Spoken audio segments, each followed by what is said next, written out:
Lovely to see you again, guys. So, our last conversation was regarding the compelling evidence for the harvesting of the Earth's original energy grid in us. And this conversation, Michelle has compiled an absolutely fantastic presentation again, titled, Michelle? The destruction, exploitation, and reverse engineering of the Earth's original energy grid system. Fantastic. So we've got a lot of information to get through here, guys. Adam, again, has got some fantastic finds. Michelle's really going to be guiding us through this one, with Adam having a massive input as well, myself putting inputs where I can. But to start with, I just wanted to touch on something regarding reality itself and nature itself. We're talking about the grid. And one of the things I wanted to speak about is the illusionary reality of nature itself. You know, when we're talking about trees and things, it might be hard for people to grasp what we're talking about, especially in relation to a circuit board, Earth, etc. Obviously, we look outside and we see what we see, don't we? It's very hard to grasp the concept. So what I'm talking about ultimately is trees that not appear as what they are. You know, ultimately they're receivers, transmitters, storage, they hold memory, they're generators of energy. So all these components on the Earth, we've got to remember, aren't as what they appear, the same as us.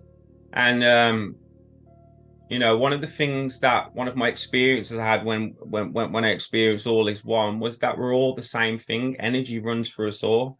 So Michelle's going to be talking about inner chi in different things, and chi itself has got so many different names. You know, throughout cultures they call it prana, life force. People argue just over the name of it.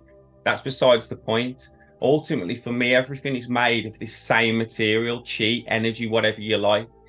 And in relation to the Earth and us, we're a mirror of each other, we're fractals. So when we're talking about meridians, it's all the same things. So we can be harvested just the same as the Earth. We're essentially batteries, energy, which can be harvested, manipulated, or empowered. And, you know, we're just going into the grasps of all this now with stadiums, sports fields, all types of entertainment of all sorts. Not just that, the harvesting and mining of the Earth and the hidden nature of all of our history and our true selves. You know, this has just been an amazing journey. And, you know, with both of you on being able to work together like this, because our different skill sets really do complement each other. And you'll be seeing that in the course of this video, because trees weren't on my radar until Chad brought them to my attention. And we went into depth in our first conversation back, I guess, a month or so ago. And now I see trees everywhere. So it's definitely something literally that's coming out of the woodwork right now. And it's really interesting because we're all, you know, doing our own research. And, you know, I know with my own research, and some of this I did years ago, it's starting to come into focus a lot more clearly. And we'll be talking about that today on some of those things. So it's very, very validating in that respect. I wanted to start with a correction that somebody brought to my attention. It's the right location. And in the last conversation, I mentioned that Haven for Hope homeless shelter is in Houston, but it is in San Antonio. And this is actually the Haven for Hope in San Antonio. And it just came out Houston. So for whatever reason, I was remembering that the wrong city, but it is the correct place. So I just wanted to mention that by way of correction. And go ahead and dive into the main presentation today. So this is a follow-on to our last conversation directly. And if I could have put everything together in time, I would have.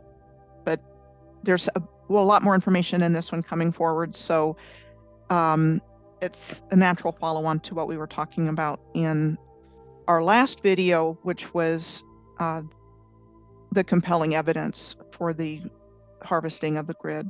In this conversation, we're going to present considerable evidence for the destruction of the components of the Earth's original grid system. For example, giant trees and trees in general, the exploitation of the components of the grid system through the examples of the mining and lumber industries, evidence for a theory on how it was destroyed and who destroyed it, and evidence for where and how the Earth's energy grid system was reverse engineered, and where and to whom all of our harvested energy, also known as inner chi, might be going. This collaborative effort started initially when Chad invited me to have a conversation with him about giant trees. Though our methods of discovery are different and our working beliefs are different, we were coming across exactly the same findings in our research. We discussed our different perspectives concerning man-made versus natural, and in the course of the conversation, we found common ground upon which our ideas merged together. Chad's excellent video editing of our conversation included clips from the movie Avatar. I referenced the two-part Bonanza correlation of mines and minerals to the Earth's grid system series I recently uploaded in that conversation. And I originally uploaded it 3 years ago as part of a 4-part series. After my conversation with Chad, I decided to merge the original 4-part series into 2 parts and re-upload it. In the course of updating the Bonanza series, it became abundantly clear to me that Avatar's Pandora and Earth are one, and the same in terms of what has taken place here with regards to indiscriminate mining and the destruction of trees and the ecosystem in the process. Not only that, this particular line of research connected directly back to the conversation I had just had with Chad about things like giant trees. Then our friend Adam contacted me with regards to his findings about the grid system and ley lines in both the conversation that I had with Chad, as well as my mine and mineral findings, which resulted in the first part of this deeper conversation with Chad, Adam, and myself about our joint findings. And again, that was called Compelling Evidence for the Negative Harvesting of the Earth's Original Energy Grid System and Us. And now we're going to present our findings for the destruction, exploitation, and reverse engineering of the Earth's original energy grid system. So I'm going to start with giant trees and goldfields of the Sierra Nevada mountains that straddle the states of California and Nevada, and then talk about findings of lumber industries and a possible giant. I found these places along a long-distance alignment I was tracking in 2 directions from the starting point of Cape Farewell, Greenland, because Cape Farewell sits on an alignment that globally connects with 2 different sides of the North American star tetrahedron that I found early in 2016 by connecting the dots when I noticed major cities in North America that were lining up in straight lines. I found the Nalonak gold mine in Cape Farewell, Greenland, which was Greenland's first gold mine that opened in 2004, where there was a narrow vein, high-grade gold deposit that produced 308,000 ounces of gold in the 4 years that it was mined. So what we are told is that the gold deposits found in these veins are formed when hot water or fluids flow through cracks deep in the Earth's crust. But what if the root systems of trees have something to do with it? And so now we're going to kind of dive right into that idea. Along these lines, in part 1 of Bonanza, the alignment I was tracking went right through the part of the Sierra Nevada mountains known as California's Motherlode Country on the western slope of the Sierra Nevadas. I had just finished the research for my conversation with Chad on giant trees, so I knew that the giant sequoia redwoods of California were located in the Sierra Nevada mountains and are the only living trees of this species left on Earth, and itself currently listed as an endangered species, with less than 80,000 trees left, and they are under continual fire threat. So I sent Chad the map of the Sierra Nevada goldfields to see if it matched the location of the giant redwoods, and he got back to me right away that the goldfields were not in the location of the redwoods, but very close. So thanks for doing that, Chad. Mm-hmm. So I'm going to kind of go into something here, and then we'll kind of see what you guys think. So before the logging industry came to California in the early to mid 1800s, there were an estimated 2 million acres of old-growth forest containing giant redwoods. If 2 million acres of old-growth forest were estimated to have been cut down, with less than 80,000 trees left today, then there likely were trees where the gold of California's mother lode country was historically located. So of course they're not going to advertise that. And so there's, lots of photos available about, these giant trees being cut down during that time period. Yeah. It's not hard to find them at all. And then I put the map there on the left of the historical location of the redwoods, and you can kind of see like there's this whole area of nothingness there. So I think there's a lot that they just don't want us to know about this. And the interesting thing is, once you start looking around, the evidence is really everywhere. And I know, Chad, you just took a trip down to Devon not too long ago. Mm-hmm. And did your first live down there, and you saw some interesting things down there too, didn't you? Yeah, it's the same story everywhere, isn't it? These locations seem to be plagued by the same things, and we find the same things. That's huge rocks, previous quarry locations, railways. The landscape and the terrain, it just speaks for itself. In your locations, like in Devon, it's the Dartmouth Park which sticks out to me. The Dartmouth National Park. I've been speaking to Ad about it a lot. It's a huge location. I'm going to do a future video on it.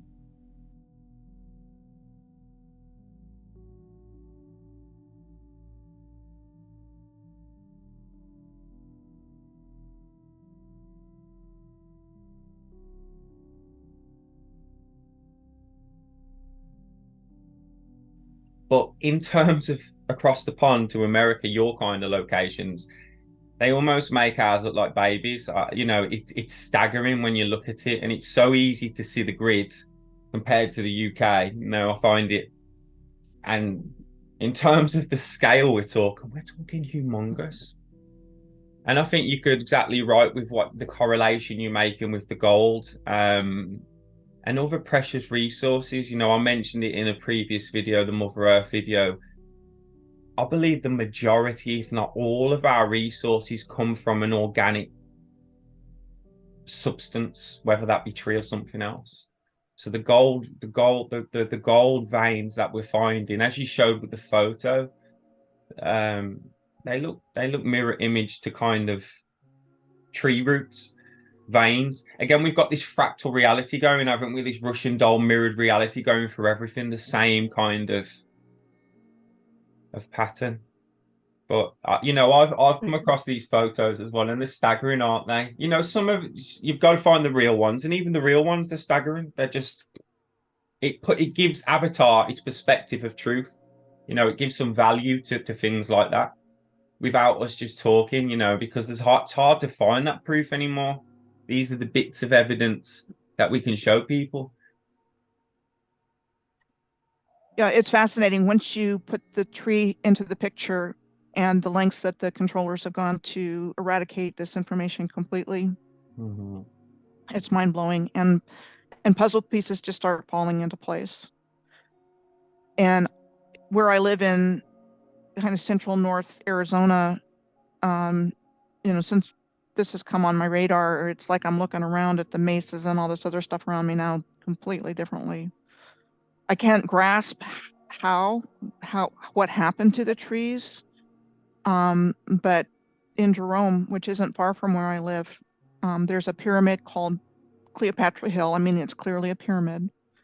It's got a big mine next to it and historical mining there. In the Black Hills. And so there's pyramidal shapes there. You can see the pyramids, but you can also see these massive rocks. And because I was seeing things from the man-made perspective, I'm like, okay, well, the ancients made these. I don't know how they made them, but this is intentional. But I can see stone trees there now. That would make sense.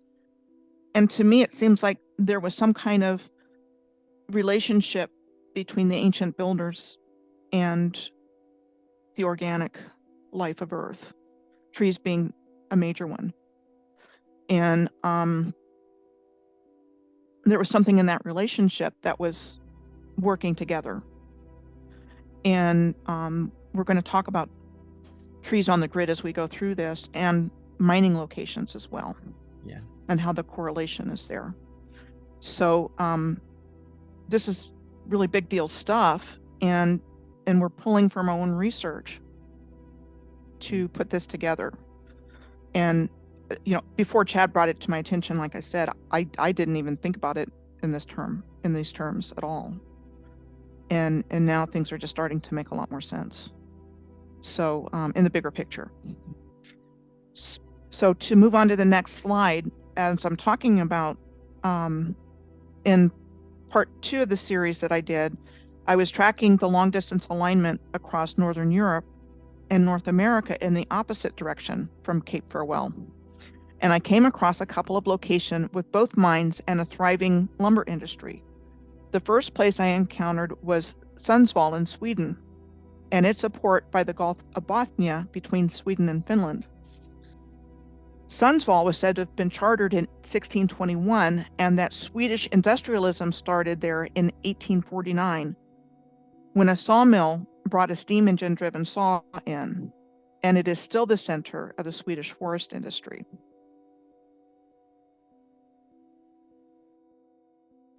I had done this series a couple of years ago, and then when I was redoing it, it was kind of like, flashing lights on it now.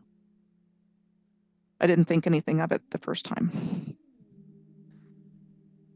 So Sundsvall is the seat of Sundsvall municipality in what's called Västernorrland County. And on the subject of mining and minerals, the Saxberget mine is one of the mines in this county, of which Sundsvall's a part.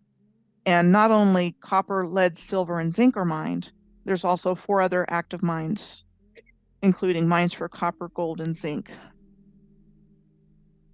So correlation with the lumber and the mines. Mm-hmm. And I also came across a historical lumber industry in Ottawa, which is the national capital of Canada.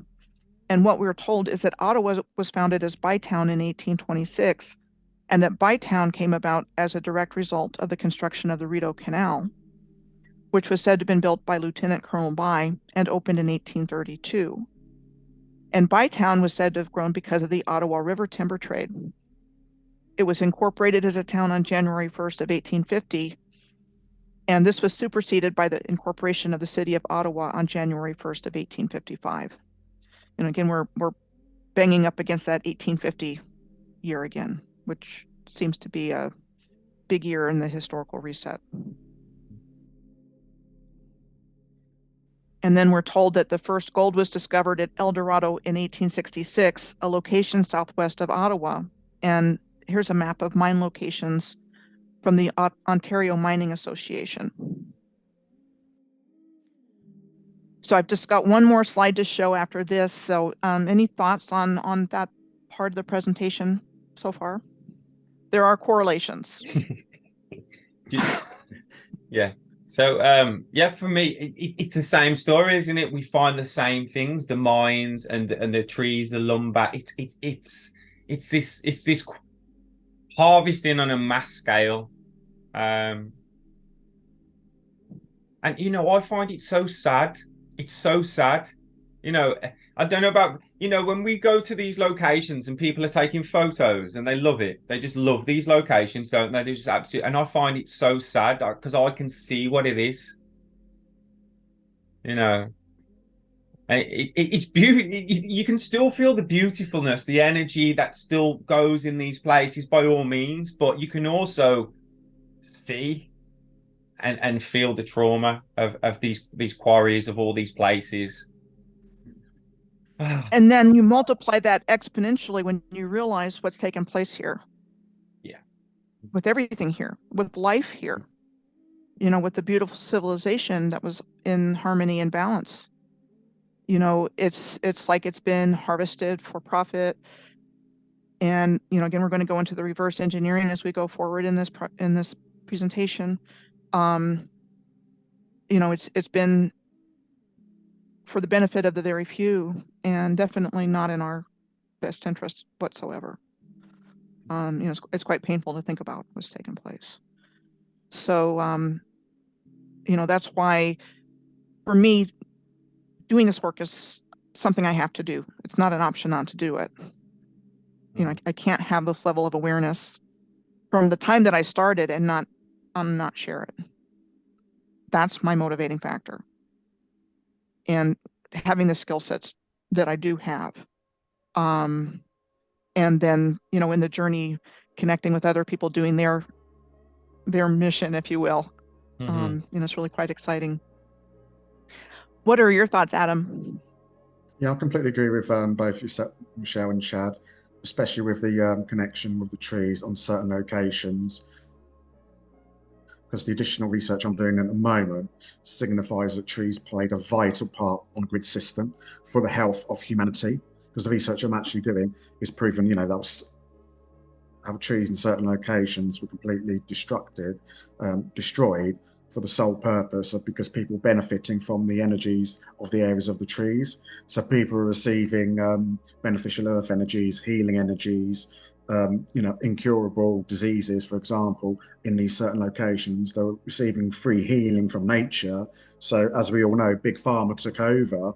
And once they took over, anything that was natural, that was healing, they want to completely destroy for a specific reason, like you say, for the few people, so that the general people didn't benefit from it. So there's a lot of that on there, and the additional research I'm doing, there'll be quite a lot of compelling evidence to actually prove that, because what I'm picking up on at the moment is absolutely coming through abundance of unquestionable evidence that's coming up to prove that. So definitely. Yeah. I'm getting that too. And it's just a case of getting the message out there for people, raising the awareness, basically. Yeah, absolutely. I mean, I feel like the dam is burst and the universe just wants this information to come back out. It has, Michelle. Absolutely. And the earth is supporting us because people like ourselves are open to the truth. If we search for answers, the answers just come to us from, pretty much immediately from an unexpected source. And that's confirmation that the universe and the grid wants that information to come through people like ourselves who are more consciously aware in order to get the truth out there, because truth is one of the most powerful vibrations. So that's what we're doing. Exactly. One of my favorite memes that I've seen on, like Twitter is they thought they could bury us, but they didn't know that we were seeds. With a picture of, like a little weed coming up through a sidewalk crack, So, yeah, I mean, they can't suppress the truth forever, and it's starting to come out more and more. So in the very first video that you did, Chad, exploring the Mother Earth ley lines and trees, you talked a little bit about giants as well. And so it appears that there are potentially giants on this grid as well. And so, like earlier, I mentioned organic materials being used. So there could possibly be a tie-in there, because this is named Sleeping Giant Provincial Park in Thunder Bay, Ontario. And the alignment I was tracking in the Bonanza series went right across this area. And here I found the presence of amethyst mines. And so a little bit different, but you've got your little place you can go in and get your amethysts. Pick your own. Pick your own. Like strawberry. And exactly. Pick your own gems. So I had to look around because not all views of that Sleeping Giant Park look like one, but this one kind of does. And then in this example of Thunder Bay amethyst, you see hematite inclusions, and they show up as the red color in the points there. So hematite is an iron oxide compound, and the name is derived from the Greek word for blood, which is long been associated with blood and magic. And so you talked about giants and amethyst and things like that in that video, Chad. Yeah, like, lots of for people out there that are thinking, what the hell, there is good scientific evidence for it. I think I might have already mentioned it. Walter Russell, just look at his expansion and compression cycles of how that could work in terms of things being larger and smaller. It's brilliant science. But I think for me, it's clear as day. It's clear as day that with what we're talking about, a lot of the components, if we just look at our human body, the components of the human body in a gigantic scale and what those would turn into under certain conditions. And we start finding precious gems and fuel or everything, essentially everything, every resource you can think of, But these types of thought processes we only really see in fantasy. So it's hard for people to take fantasy and put it into reality because we've been told about it in myth, legend, now through fantasy book and movie. But there seems to be huge amounts of truth to this, and I just feel we have to look outside the narrative of what we've been told and outside the box. Do you know what I mean? And when you start to do that, it's not far-fetched, as you're finding, Michelle, as you know already, Michelle, as you know, Adam, And it's when you have a shift in perception that you can start getting more information and, take it all in. Yeah. I believe that the Earth was intentionally terraformed and everything was precisely placed. The ancients were master builders. And when I say ancients, I don't mean they just lived a long time ago. They are ancient humans and they're still with us today. And they're the most persecuted people on the earth.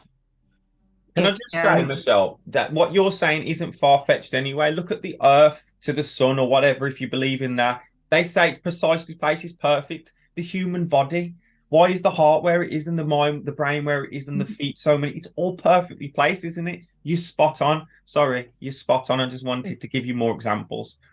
Yeah, and there's not all one thing or the other, but we can take different schools of thoughts, like the mud fossil community and, all of that other stuff. And I don't believe it's all one or the other. Mm-hmm. And you're introducing me to the giant trees as an example of that. Like I said, we came to common ground. Mm-hmm.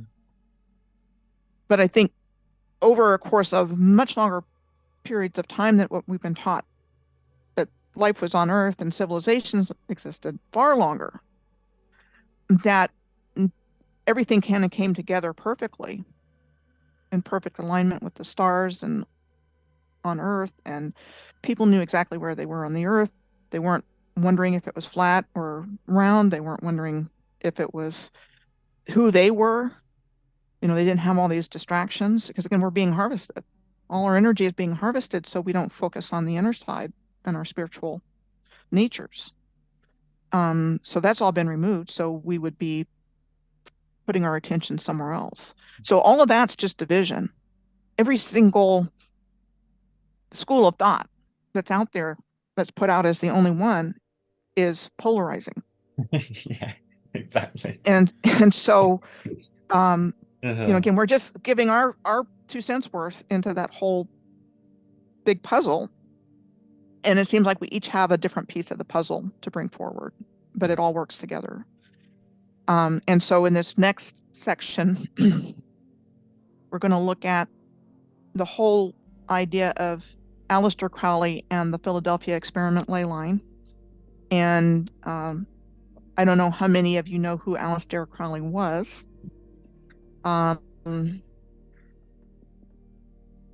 how this kind of tied together some things that I've believed for quite some time, but I didn't have any physical evidence. And I wanted to share physical evidence that I found recently that I absolutely believe there's something to this, or I wouldn't be putting it out there ever. It sounds crazy, but it's not any crazier than what's actually taken place here, which is off the charts insane. So how did they do it? How could they have done it? So this is a possibility. And, if I'm going to say this, I got to make it compelling, right? So this is, again, going to bring in all 3 of our areas of research and expertise. It does work together.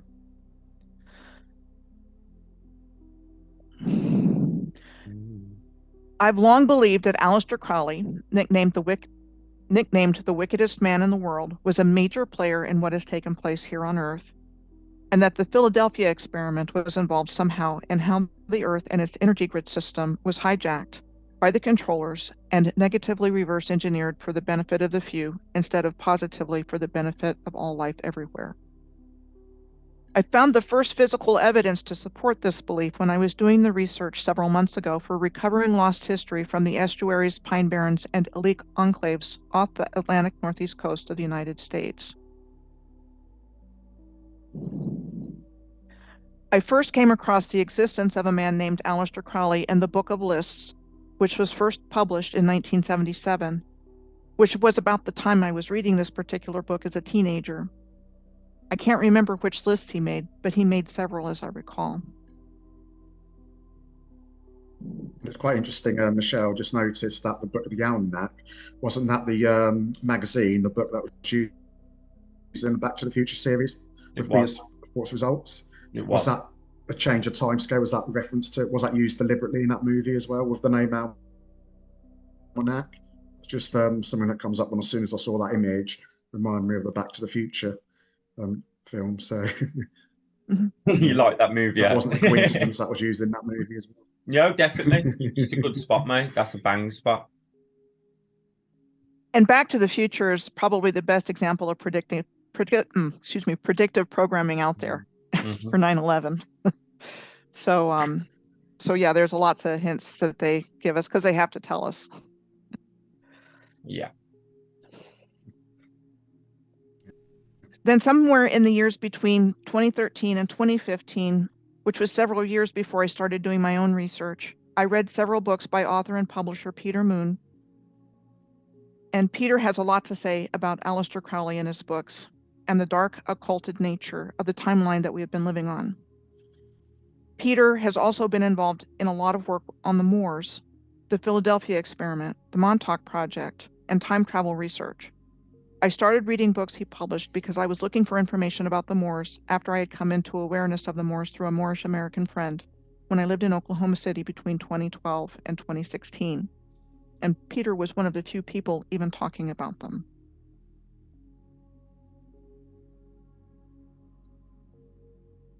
In one of his books, and I'm not sure which one, it might have been Synchronicity and the Seventh Seal, Peter mentioned that on the day of the Philadelphia experiment, Crowley passed his baby son through the circular megalith at Menantol in Morva, Cornwall, and that when he did this, it caused a line of energy to cross the ocean. I have encountered the date of July 22nd of 1942 for the original Philadelphia experiment, but there are conflicting dates given for this, including doubt that it ever took place. And before I go on, I want to touch base with you both. So Chad, isn't Dartmoor in Cornwall? Yeah. It's not far from where I've just been. It's that place, yeah. I'll pull it up on the map for him. Yeah, it's just further north to where Chad was. It's sort of North Devon, Cornwall area. Yeah, okay. Whereas Chad went to sort of central and south Cornwall. So it's all pretty much that same southwest part of the country. So it's all the same area. And there's a lot of megaliths in Dartmoor, as I remember. A huge Not amount. just these, but others. And again, you've got more in the name. Yes. And to me, it's just they've kept the people in the memory or the place is memorialized as the people. They don't say anything about the Moors, but they call the places where they built Moors. Where you find stonework all over the place. Please, sir, I want some more. With that part of England, from the storybooks, if you want to go from them, it's all to do with Jesus' uncle, that Jesus of Mavrea, and he was a tin merchant. And there's even stories of the tin for Solomon's temple coming from our little shores down there. So it's got a huge amount of history. Absolutely. Yeah. And Adam, what's your experience here? Because I've got some experience on here, because when I talk about my evidence on Aleister Crowley, is I was having this conversation because I was working in his hometown of Leamington Spa, where Aleister Crowley was born. And one of the guys I was actually working with, he actually lived in a house that Aleister Crowley lived in, which I'll mention a bit later on.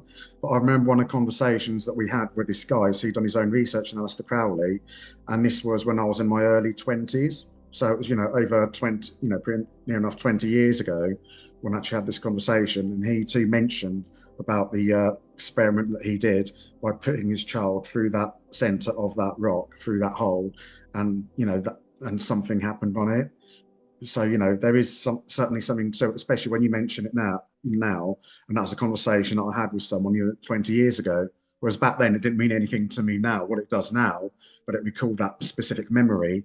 And that where I was actually working, there was a ley line going through, which is one of the ley lines that actually happens to pass through Aleister Crowley's house. So it's all connected, and we're getting that information, and we're all putting it together basically to get it out there, because that information, the Earth wants that information out there, and through people like us, that's our job, to get that out there, to get the truth out to the people, because truth is always the most powerful and most prevailing frequency out there.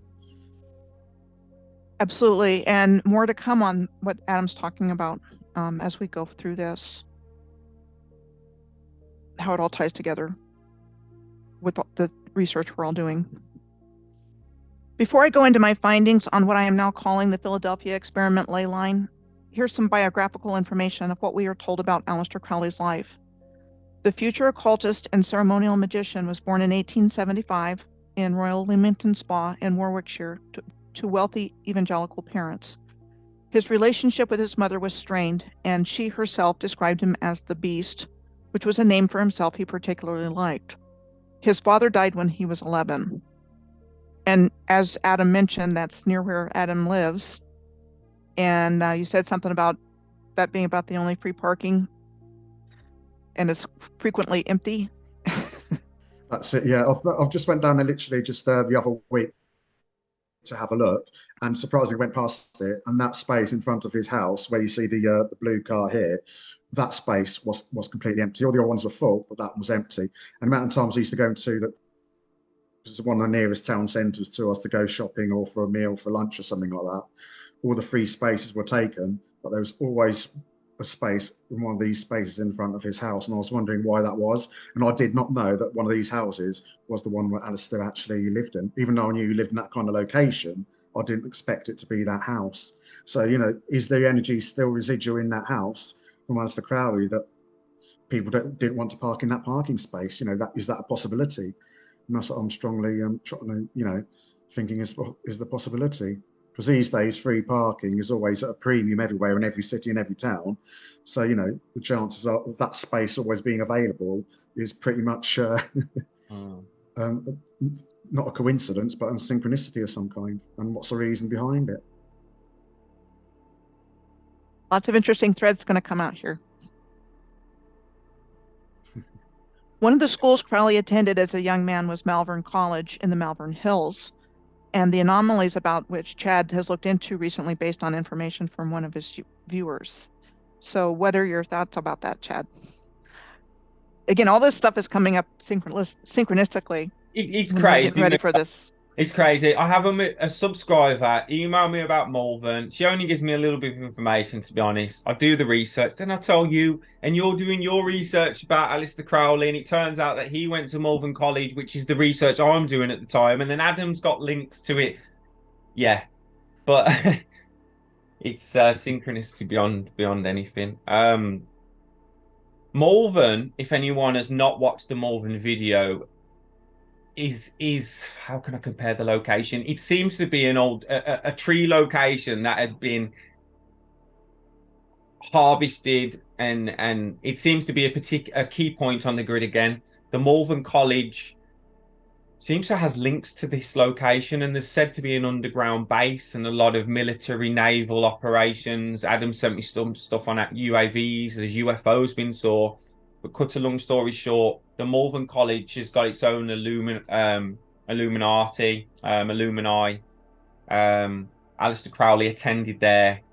But interestingly as well, when you told me that, I researched a little bit further, and the CIA director, James Jesus Angleton, who was a CIA director, also attended the Malvern College. Quite a few other significant people, but we'll find this across the board. All these particular schools are gateways, or definitely have associations to the higher levels of society that are in control, almost like breeding grounds or gaining grounds of particular people. These colleges and schools seem to be. Adam? Yeah, I agree with what you said, because these places are seen as programming centers, because the energies are naturally a lot stronger in these particular locations, especially like Oxford, for example, or Malvern College. And one of the reasons is when the energies are higher, the brain waves tend to be at a much higher frequency, so they tend to be more in the alpha frequency instead of the theta. So basically that makes programming a lot easier, because if you studied at this particular college, for example, whatever's being taught to you at the time, because of the brain is naturally surrounded by the environment where the energy is a lot stronger, that automatically goes into the subconscious mind. So the information is retained within that subconscious, as a permanent record, basically. So that's probably one of the reasons why colleges with their geometry and material and locations are chosen, and certain candidates study at these certain colleges for whatever purpose their intention is, I feel. Makes you wonder when C.S. Lewis goes there and he's writing about magical creatures. I love those books when I was growing up. The Chronicles of Narnia. I'm pretty sure there's access. It's just a case of finding and improving that. But I'm 100% sure that some of these majority of these locations have further underground connections to God knows what, because we haven't been there, but the evidence is suggesting that. Maybe Narnia didn't come from his imagination, right? we don't know. But he was there. And there's a lot of these buildings, remind you of, like you say, Harry Potter, what we mentioned before as well, the shape of them, the spires and everything like that. The towers all resemble that kind of same thing. And add portals and gates. We've spoke about this, and even these laboratories, CERN and things like that. That these underground, they're all doing similar type things. And for me, it's almost ripping the fabric or changing, like the Philadelphia experiment, changing the fabric, ripping the fabric of time and reality. And ultimately, it would create a portal or a gateway, wouldn't it? And the best way to describe that and hide it might be to say, open a wardrobe and walk through it. It's another analogy, a metaphor of what we're saying is going on in these locations. So, it's like they use some of these people to write the story in a great way, what is really going on. Do you know what I mean? And just fantasize it and add these characters with all this truth underlying over a narrative. Lots of things to think about, and we'll give you some more as we go through this.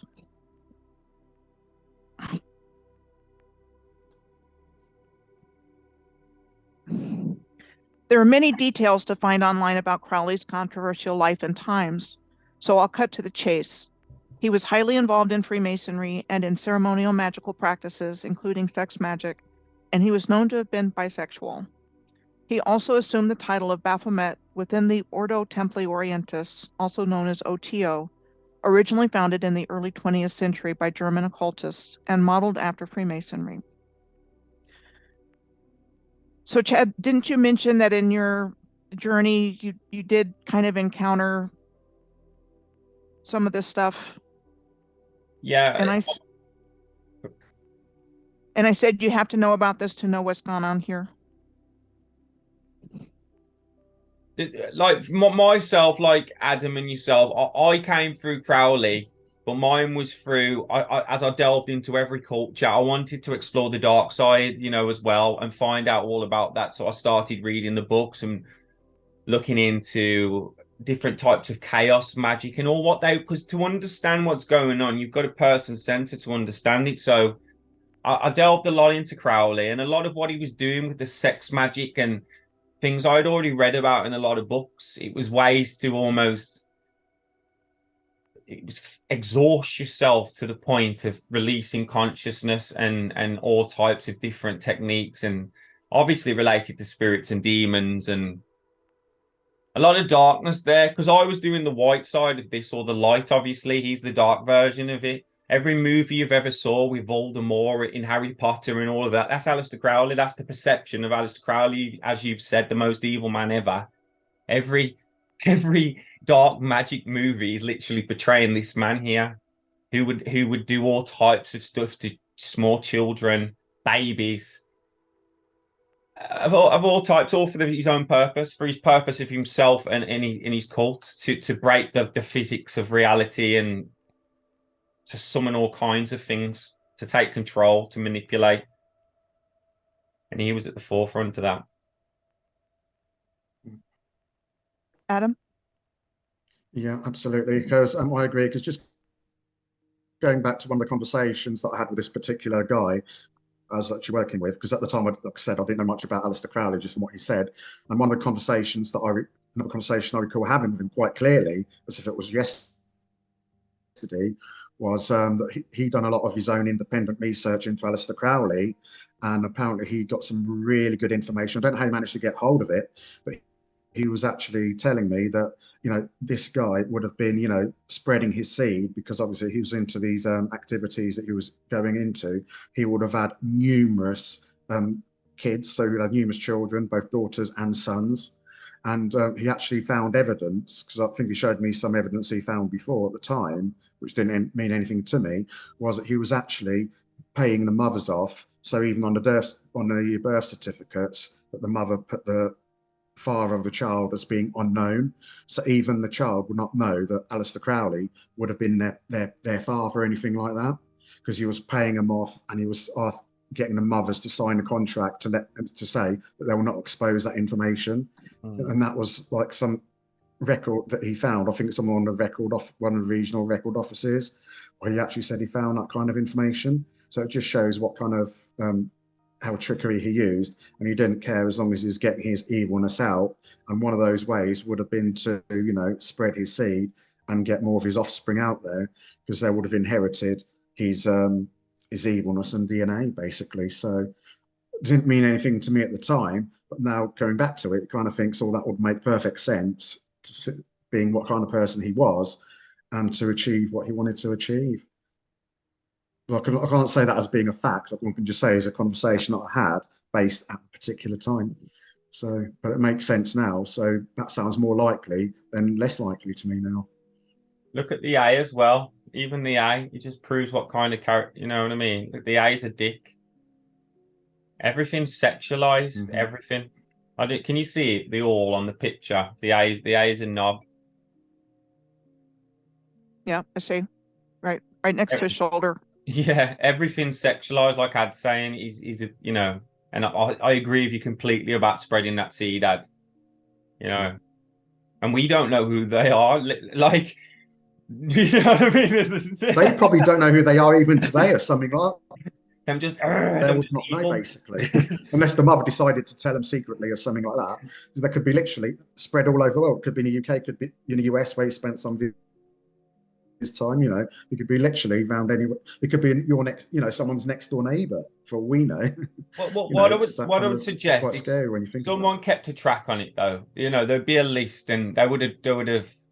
It's like the MK situation, isn't it? His offspring would have been perfect for further manipulation, further pushing, or leadership roles.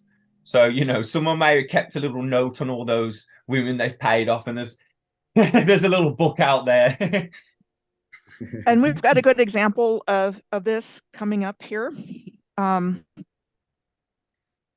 It's interesting because I see this information about Aleister Crowley being quite relevant to what's going on today and the bizarre agendas that we see playing out. And the image on the left is what popped up when I searched for, they want to turn us into them. And then on the right is the image of us being in the image of God,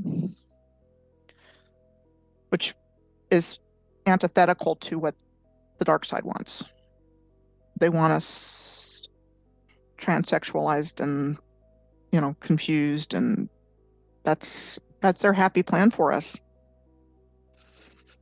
And saying that 5 years ago probably would have been hard to back up, but not now. I don't know what it's like over there, but I know what it's like over here, and it's beyond crazy. Yeah. It is What's everything. going on Because I with just that? recently heard on one of the local stuff that basically they're trying to make it law in the UK where if a parent, refuses to get, if a child says that, that they're a different gender or something like that, and if the parents refuse it, they can literally steal that child off the parent in order to get them to do what they want to do, and that's trying to make it legal. And you think, well, what's the sense in that when 10 years ago, if a parent said to a specialist, their child wants something mutilated because they're a different gender, they'll probably get put into jail or something like that. But these days, it seems like this is like a normal thing, which is completely wrong. Yeah. Yeah. So again, I'm going to show you on the next one. This is the Baphomet that you see a lot. Male, female creature. And Crowley described the Baphomet as a divine androgyny and the hieroglyph of divine perfection. He also called Baphomet Father Mithras and the cubical stone, which was the corner of the temple. And we're going to talk more about the potential significance of this cubical stone as we go forward in the presentation. So again, it makes sense that this man is at the center of the world we live in today. And with all of its attendants, upside down craziness going on right now. With population being oblivious to it, and the part of the population that's awake to it and going, what the heck's going on here? and this guy lived it. He reveled in being called the beast.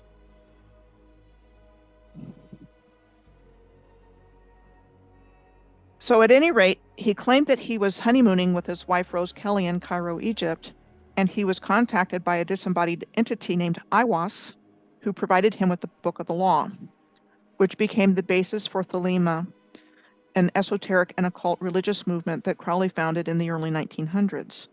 And Crowley identified himself as the prophet of a new era of spiritual development for humanity. So what's interesting about the Book of the Law, do what thy will, that is the law. Did I get it right? Yeah. Isn't that what he says? Yeah. Essentially, do what thou wilt, that is the law. Yeah. He perverted free will. We live on a free will planet, whatever, plane. I'm leaning towards plane. They have to have our consent to do what they're doing. So they get it by lying to us. Do what thou wilt, that is the law. So we're sovereign beings, but he's totally subverted that whole idea into the most heinous crimes against humanity imaginable. Mm-hmm. I don't like to talk about the darker stuff that we talked about last time. I don't. But these roads lead there. You can duck. Yeah. You can turn your head and say, no, I don't want to believe that. I don't want to go there. But we haven't even talked about the worst of it. And, in the first video, we talked about human hunting. That's just the tip of the iceberg. So these beings have completely corrupted everything that was meant for good and turned it into harvesting of everything. Blood, you name it. Blood, types of blood for their own consumption. Can I offer a perspective, Michelle? Sure. One of the, as you say, it's just, everything's almost this horrible inversion, as you've already pointed out. Know thyself is the greatest thing, if you truly understand it, the greatest power you can ever have. But the problem comes when you know thyself truly. We've I don't know how to explain it when you've not cleaned yourself properly. That's how I can only put it from my own experience. It can lead to this dangerous path. Because when you know what you are, which they've hid from everybody, they've then flipped it on their head to do whatever they want with it, simply because they know the secret. They've then turned to God when they're not God, but they're acting like God because they know the secret of reality. Once you know yourself and that power that you have, it's just, and then they manipulate us, and it's just, yeah. It can be, as you know, it can be used in two ways. I just see this as a really easy path to be taken. This is when you're not clean and you find truth and you go into the occult and you find and you dig and you dig and you find, this is what it brings: evil, corruption, nastiness, control, manipulation, because you then believe you are God. The highest of the highest truths gives you that type of power, that type of feeling. And if you think you're God, with that in place, it creates it's a very, it can be a very dangerous place, because these men are then acting like God for the whole of humanity. And they're not. And leaving us out. Yeah, leaving us out when we're God too, when we're all. It's just like, we can know and you can't. Like, I don't know. Yeah, but it's just, that, but Yeah, I mean, it's quite fascinating. And hopefully this will just open more floodgates for more people to find out this stuff. Yeah. Behind it all. So there's a lot more details available to find out about Crowley's life, but two more points stick out for me. And one is that he was said to have spent mid-1919 on a climbing holiday in Montauk, located on the eastern tip of Long Island, and that he was said to have died on December 1st of 1947, and that his ashes were buried under a tree in Hampton, New Jersey, in the garden of German occultist Karl Germer. Hampton was the junction of the Central Railroad of New Jersey and the Delaware, Lackawanna, and Western Railroad.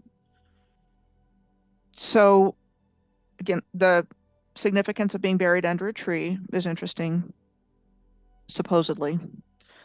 And the presence of a railroad junction here in Hampton. And also, I guess that's the main, and also his presence at some point in the early 20th century on Montauk. So I mentioned earlier Morva, Cornwall, and the Menontoul megalith.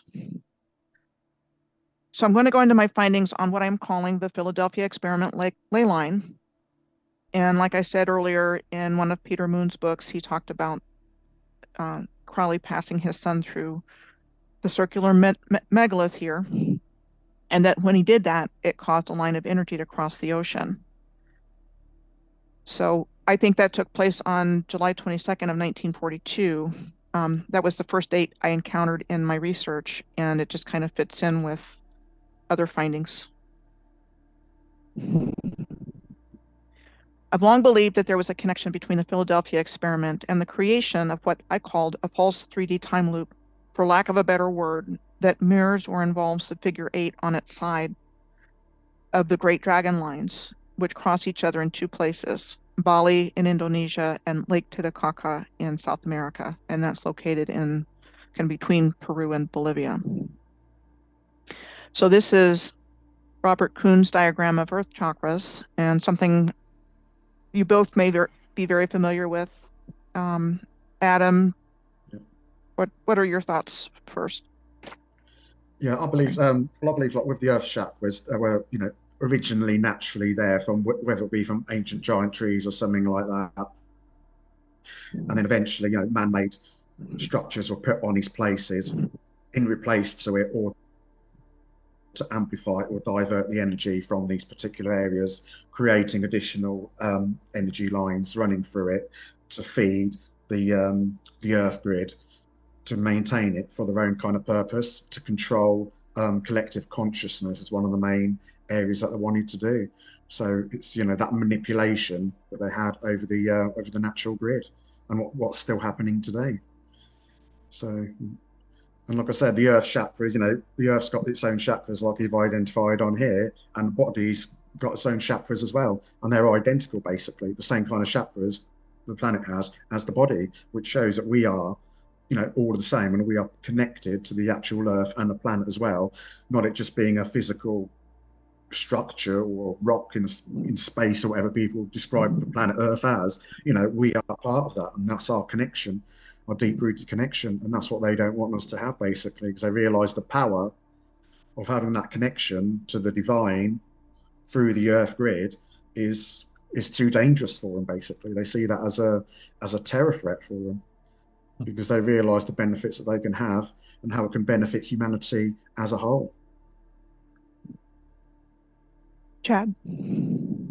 Spot on, Adam. I agree about it. Everything Adam said. So ultimately concluded it perfectly. Just an observation, obviously, as we all know, the pattern follows, you know, it's a sine wave, isn't it?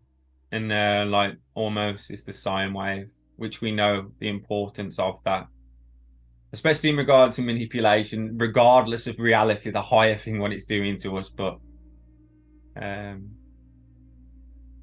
sin, sine. And this diagram is actually how I landed on the idea of there being a connection between the years of 1492, which was the year of Columbus's first voyage, and 1942. So 1492 was the year of Columbus's first voyage and the fall of Granada in Spain, and the Moors in Spain. And 1942, midway through World War II, and the year of the Philadelphia experiment. Okay. So that was part of my synchronistic journey in my own research. Amazing. Also, the year 1942 is a numeric anagram to 1492, with 1717 as the midpoint year. When I started researching history from 1717, a lot of anomalies appeared in the historical narrative, including, among other things, the creation of the premier Grand Lodge of England in 1717. And it's around the same time that this was formed that they adopted the Anno Lucis calendar, which was based on the Anno Mundi of Bishop Ussher. The Earth was formed in 6006, something like that. So the Masons based their Anno Lucis on that 6006 year calendar. So basically you add, actually I think you add 4,000 years, either 4,000 or 5,000 years to our date, and you come up with the AL date. Michelle, just before you go off the emblem, I just want to say what I've noticed with the emblems, you know, how I found the pattern in the sports field, sports circuit, etc. Every single badge and emblem and logo all fits upon the Masonic symbol in perfect coordinates. So whether they follow that as a basis, I found it in all football team logos. If you put the Masonic symbol on, it's like it's just based around it. You know, if I was an artist, I would put the Masonic symbol down and then I'll draw patterns around it to try and hide it within it. Do you know what I mean? It's like, I'll put it on the screen for people to see. I'll just put an array of logos and patterns on, and they will see that the Masonic logo is hidden in everything. And it's actually vortex-based mathematics. It's the symbol for that, which is the creation, the donut, the torus, our energy bodies.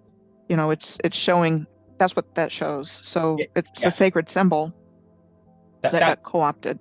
Well, it's in our face, isn't it? You know what I mean? It's hidden in plain sight, in our face, in absolutely everything. But but it's only those that see will know it and know the principles of it, which is what all these cults are hiding, isn't it? The higher They are. virtues of man. They've usurped it. Yeah. But they're not the creators of it, so they just know how to reverse that. Yeah. Unfortunately, that's how they use it. So I want to present the first physical evidence I encountered that supports my belief that there was a connection between the Philadelphia experiment and what the heck happened here when I was doing research that turned into recovering lost history from estuaries, pine barrens, and elite enclaves off the Atlantic Northeast coast of the United States. And a lot of interesting things came to light in the process of doing this research. A viewer suggested I look into a specific place on the Great Egg Harbor River in New Jersey. Swamps and bogs are not the first things that come to mind when I think of New Jersey, but those are the first things that jumped out at me when I looked up the place the viewer suggested. And I found a lot of noteworthy things in the New York-New Jersey estuary system and coastal pine barrens, and there's an accompanying fascination and interest the wealthy elites of American society have long had with this region. When I look specifically into the 3 places in the northeastern United States that have pine barrens, New Jersey, Long Island Central, and Massachusetts coastal, I noticed what appears to be a linear relationship between these 3 pine barren systems. And here's the linear relationship on Google Earth. When I searched for the pine barrens in New Jersey, Central Long Island, and coastal Massachusetts, and the pin is placed where that search term for each popped up and shows the proximity of Philadelphia to the New Jersey pine barrens, where the Philadelphia experiment took place in the naval yard there. And interestingly, there are abandoned trains and railroad lines found throughout the New Jersey pine barrens.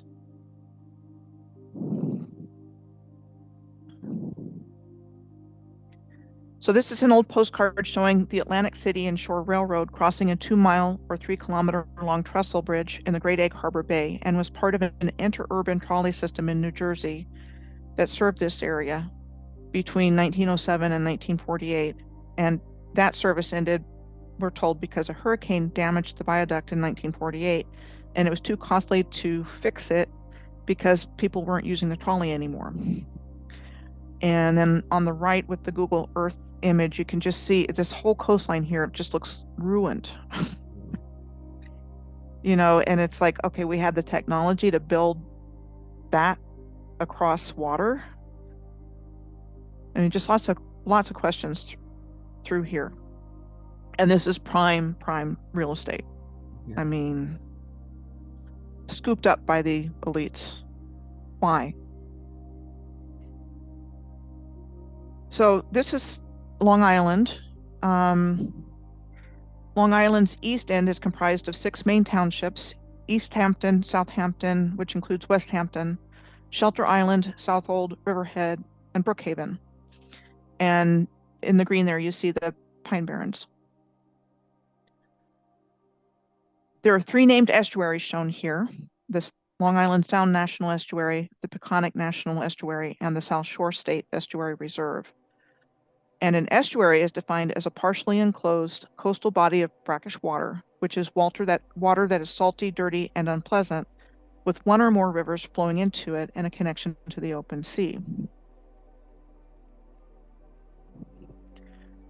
The towns of East Hampton and Southampton together are what are known as the Hamptons, another one of the historical summer colonies of the wealthy elite in our society.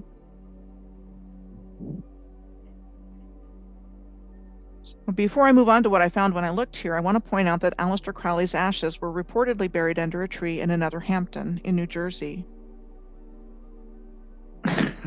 Coincidence?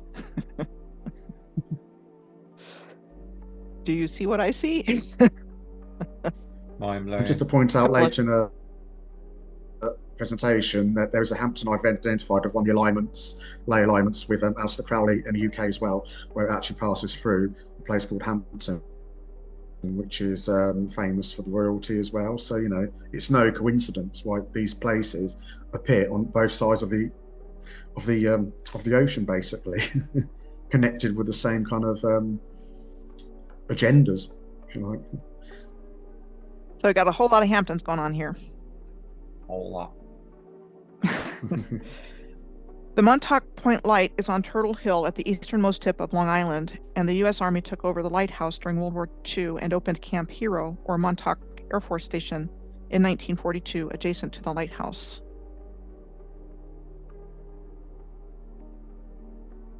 Camp Hero on Montauk Point is alleged to be the location of the Montauk Project, a series of U.S. government projects with the purpose of developing things like psychological warfare techniques, like MK-Ultra, and time travel research, among others. The conspiracy theory Montauk Project was the inspiration for the Netflix show Stranger Things, which was originally billed as Montauk. Didn't you send me a Stranger Things thing this morning, Chad? Yeah, because I was looking through this and I thought, I wonder if you saw Gates. That I did. It was a Stranger Things video around Gates on the Earth. I haven't seen that one. See, I've watched all the Stranger Things, and I think the reason why some of us are attracted to Stranger Things and other programs is because of the truth in it. You know, there's just this creepy, eerie truth about it, and it's exactly what you're talking about. Everything's shown in Stranger Things, the whole Montauk program, MK Ultra, you know, the Earth's grid, the portals and gates at particular locations, potentially other dimensional beings, lower entities, forces, if you like. Cool program. They have to tell us what they're doing. Yep. Also in the vicinity of the east end of Long Island, there was a known biological warfare laboratory on tightly controlled Plum Island, just offshore in Long Island Sound, called the Plum Island Animal Disease Center, just 17 miles or 27 kilometers southeast of Lyme, Connecticut, the place which gave Lyme disease its name. And Gardiner's Island, a privately owned island by the Gardiner family with more than 1,000 acres of old-growth forest, considered by some to be the largest old-growth forest on the northeast coast of the United States. It's a privately owned island. Right there, dab smack in the middle of it.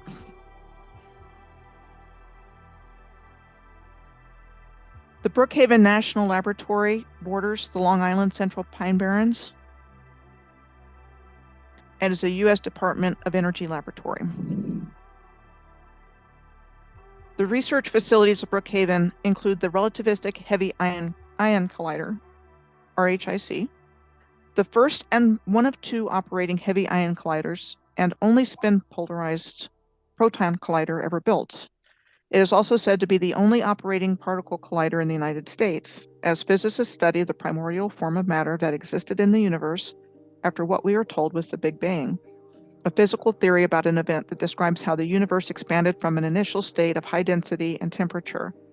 The world's other operating heavy ion collider is the Large Hadron Collider, also known as CERN, near Geneva, Switzerland. So I'm just wondering if these two work in tandem with each other. Kind of looks like a mirror image. You know what I can see as well, Michelle? A sports field. It's track and field. You imagine people running around there now. 400 meters, let's go. It's like, oh days. Like, it just links more evidence towards the circuit board and all of that as well. Great spot, Michelle. Yeah, but they definitely linked for me.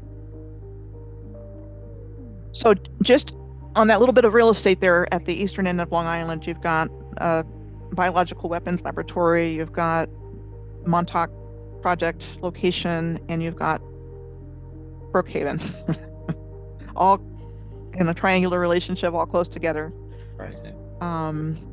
So, you know, and when I was doing the research, finding all this, it's like I was seeing it just before everybody else was, because I didn't, and I knew a little bit, but I didn't know about all of this.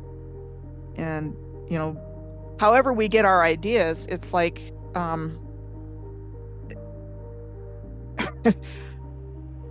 intuitive. I mean, it was all synchronistic and intuitive. Mm-hmm. And I went to that place in New Jersey because somebody said, hey, look at this, and that's all I was going to do. And then I just got sucked into the whole area when I saw the Pine Barrens and how they lined up. I was like, ooh, there's a lot more here to find. And, you know, kind of another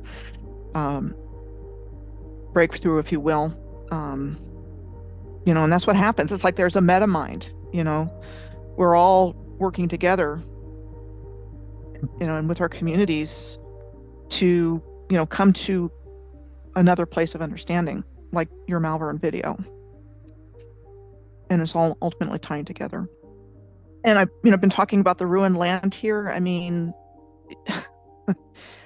this whole area looks like it's submerged, Yeah. And I don't think it always was. This whole coastline throughout here, and even going down further. And this is prime real estate. If you're rich and famous, this is where you want to be. Back to the Gilded Age in the late 1800s, early 1900s. Moving along the Pine Barrens. Let me just summarize this just real quick. So we've got Plum Island, as I mentioned, Montauk at Camp Hero, Brookhaven, and when you have the psychological warfare, you have the time travel research, you have the high energy physics going on here. Then I'm going to tie it back to the Philadelphia experiment. Ong, or Ong's Hat, is a ghost town in the Brandon T. Byrne State Forest and the northern terminus of the Batona Trail, a 53.5 mile or 86.1 kilometer hiking trail through the Pine Barrens. So that's here, down here.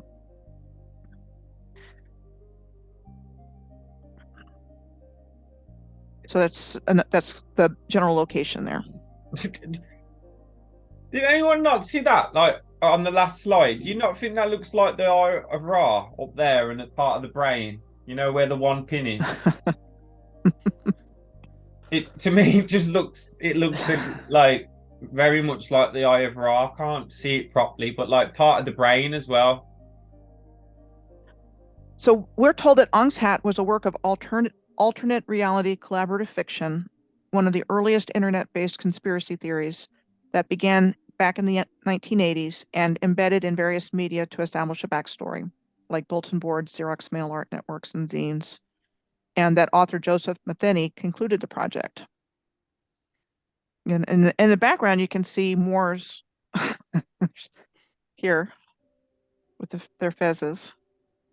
Mm-hmm. So there seems to be a Moor connection somehow.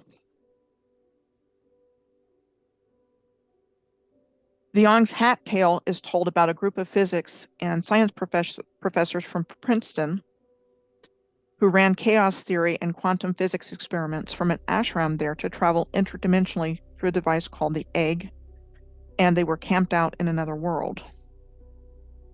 So the story goes. The Egg was said to have been developed by these physicists and scientists as a sensory deprivation chamber and used by them to determine when a wave becomes a particle. One day, the Egg disappeared, and the young man within explained that in 7 minutes he was gone. He had traveled to an alternate dimension of the Earth. According to the story about Ong's Hat, these experiments continued over the years until the military threatened their research, at which time they moved entirely into the alternate dimension, only coming back for supplies. And so you see here at the bottom here, that looks like the Mandelbrot set, doesn't it?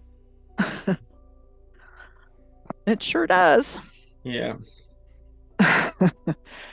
Ong's Hat, gateway to the dimensions. So yeah, in Lebanon State Forest. Fort Dix military reservations up here. Weren't you finding that in the Malvern Hills? Yep. Proximity of military bases. That story for me is so true. The power of ourselves is just crazy, and they know that. And through certain techniques, whether that be trauma and all they're doing it, but we can do it ourselves and use it for our own purposes. That's why they've thrown so much at us to keep that from happening. Yeah. Everything in our lives. But Michelle doesn't turn into Superwoman. She already is, but still, you know what I mean. It's like things they don't want you to know. Philadelphia is located in close proximity to Ong and the New Jersey Pine Barrens. Not far at all. Mm-mm.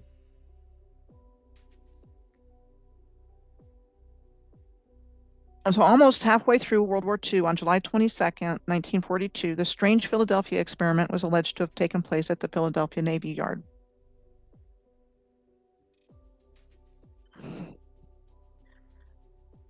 So my question is, did the USS Eldridge just become invisible, or did it go somewhere else? And if it went somewhere else, where might it have gone? So what was the real purpose of the Philadelphia experiment? And what if it went back in time and created a rip in the fabric of space-time? And again, and I'm setting the stage that this, this is like the perfect place for something like that to happen, with all of the, possibility of dimensional gateway and everything going on in Montauk and Brookhaven and all of that kind of thing. I mean, if they were going to do it, this is the place to do it. And predictive programming. There actually is a movie called The Final Countdown about a time-traveling naval vessel.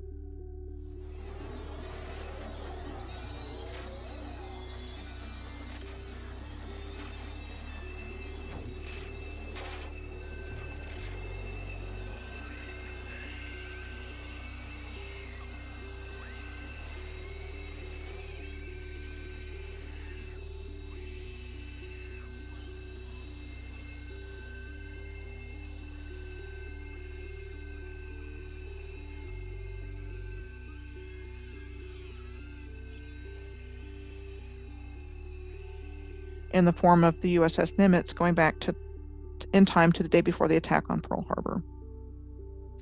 I've not seen the movie ever, so this had no bearing on my theory, but it did pop up on one of my feeds. I'm like, oh, where'd that idea come from? So part of my journey going deep into this research, I was guided through a psychic friend in 2019 to look at Ireland in 1742 in my research. As we were visiting, she received an image of Ireland that was white, cold, and frozen on one side of 1742 and bright and sunny on the other. So I searched for what happened in the year 1742 on the internet, and only two things came up. The first was that Dublin, Ireland was the location for the premiere of George Frederick Handel's Messiah on April 13th of 1742. And the only other thing that came up was an extraordinary cold weather event in Ireland between 1740 and 1741, during which time the Irish population endured 21 months of bizarre weather without known precedent that defied conventional explanation. The cause was not known. So who shows up within a few years after the Great Frost of Ireland? One was Mayor Amschel Rothschild, who was born in Frankfurt in 1744. Just a couple of years after that took place. And he established his international banking business there. Adam Weishaupt was born in 1748, and he was the Bavarian Order of the Illuminati founder in 1776. He went to a Jesuit school at the age of 7 and was initiated into Freemasonry in 1777. Duke Francis of Saxe-Coburg-Saalfeld was born in 1750 and was the progenitor of the House of Saxe-Coburg and Gotha, which seeded the lineage of the new royals, primarily through first cousins Queen Victoria and Prince Albert, but also through direct marriage of this obscure ducal family line marrying directly into other European royal families. And King George V of Great Britain changed the name of the royal house from Saxe-Coburg and Gotha to Windsor on July 17th of 1917, supposedly due to anti-German sentiment generated by World War I. Definitely have some thoughts about that one. They replaced the original royal houses with this one family. So, okay, so I've got this line going here from Morville, Cornwall, that goes all the way down to Louisiana. And as we saw, there was a train in the middle of nowhere, still there. And there's this train down here in the Louisiana swamps. I'm thinking that this powerful area for the original advanced Moorish civilization got blasted through a ley line with tremendous energy artificially running through it, and this caused the land here to be ruined and sunk. This makes me wonder if what we are told about the sinking of Atlantis took place much more recently than what we've been led to believe in our historical narrative. There are ruined trains found along the alignment like these. And, what comes to my mind is like a scenario of the day the Earth stood still. It's like kaboom. And then whatever was happening at that moment in time just stopped, is what I'm getting. And I'm sure there's more examples of trains in the middle of nowhere. This is just, these were just some examples. I found the first one in my research of the Pine Barrens. And then I was watching a little video clip of a little exploration trip into the swamps of Ascension Parish in Louisiana, where there's a lot of swamps there. What are swamps anyway? Probably more ruined land. And that popped up. Oh, wow. There you go, Mariah. There's your train. It was, wait, wasn't it engine 38? Is that what it was? And I sent you the video. I know. Yeah. There it is. I'm so excited. I'm waiting to She has been. I'll take a picture of her with it. She's been wanting to see this train for such a long time. All right. If all this sounds crazy, remember the old saying, truth is stranger than fiction. We have been taught and told egregious lies from cradle to grave to get us to the world we live in today. Why don't you go ahead and I'll stop sharing so we can talk about your findings of the Hamptons and that just whole idea that the name Hampton keeps popping up. Okay, so you should be able to see the screen now. So what I'm doing is showing you my findings regarding Aleister Crowley and some of the connections that Michelle has found out in the US and how that's connected to the UK, and especially his hometown of Leamington Spa, where he was actually born. So on his first slide, you can actually see that in this area here, marked by the square, is where Aleister Crowley was actually born. And this area directly in front of it, they call it what's known as Clarendon Square, which is actually a rectangle, not a square. And if you notice, it's got the cross shape running along the on this green belt of land. And it just so happens there's a ley line that's running directly where this line passes through, which runs through where his house was, where he was living in. And it just happens to be a short distance away a church called Holy Trinity. So that's no coincidence on there. And what I found is, doing my research of Aleister Crowley, was the numbers 3, 6, and 9 kept on coming up quite frequently and a lot in the research that I was doing. And one of the main ones is that he was actually born in a house with the number 30. That was his house number that he was actually born in. So we got the 3 on there. And his house was located approximately 0.4 miles away from a Midland oak tree, which is what I mentioned in a previous video regarding what marked the centre point of England historically. And looking back to the years that Aleister Crowley was born, adding up the numbers, especially when he was born, if you add up all the year numbers, it adds up to 21, and the year 1947 when he died adds up to 21 as well. And making it into a single number, it comes up to 3. And the number 21 will be significant in a couple of slides that I'm going to show you, because that correlates of a distance to some of the other features that we were mentioning earlier. And he died supposedly at the age of 72, which has got the number 9 again, surprisingly. And like I mentioned, his house is on a square, and the area that he's living in is called Clarendon Square. And that links to the Masonic symbol of the square and compass, because in the slide I'm going to show you, I've joined the connections of all the 3 centre points of England that were classified as being a central point, one being the oak tree, Midland oak tree, one being Rugby that we mentioned before, and one being in Meriden as well. And with him living on the square, it again symbolises that square and compass symbol, which is the Masonic symbol, which symbolises Pythagoras and the sign of perfection with the numbers 3 and 4.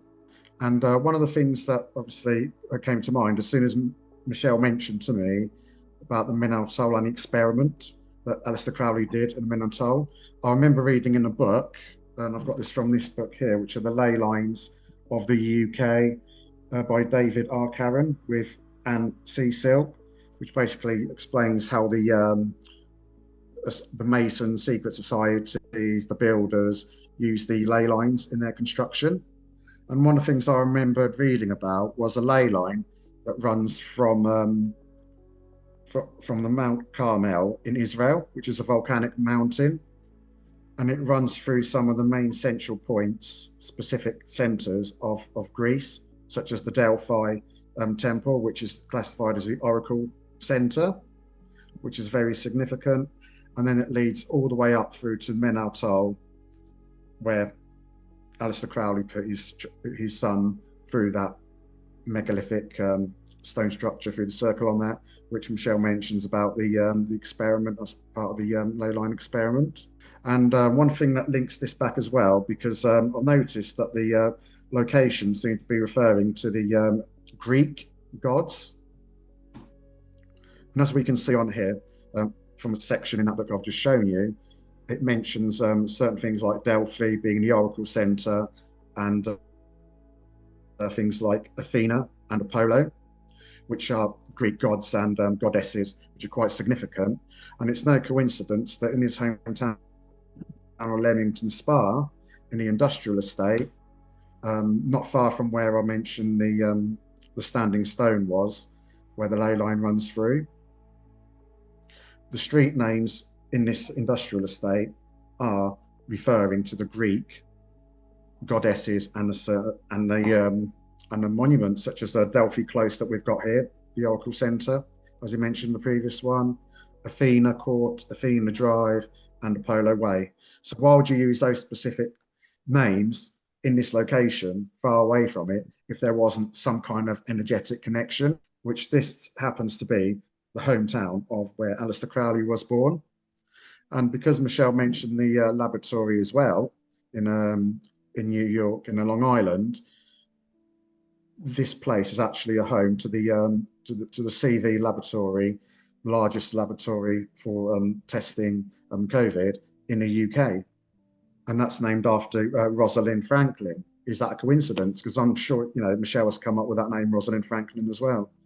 So do you want to explain about Rosalind Franklin, Michelle, if you've had any experience in your research on that? What comes to mind is wasn't she the person that actually discovered the DNA sequence?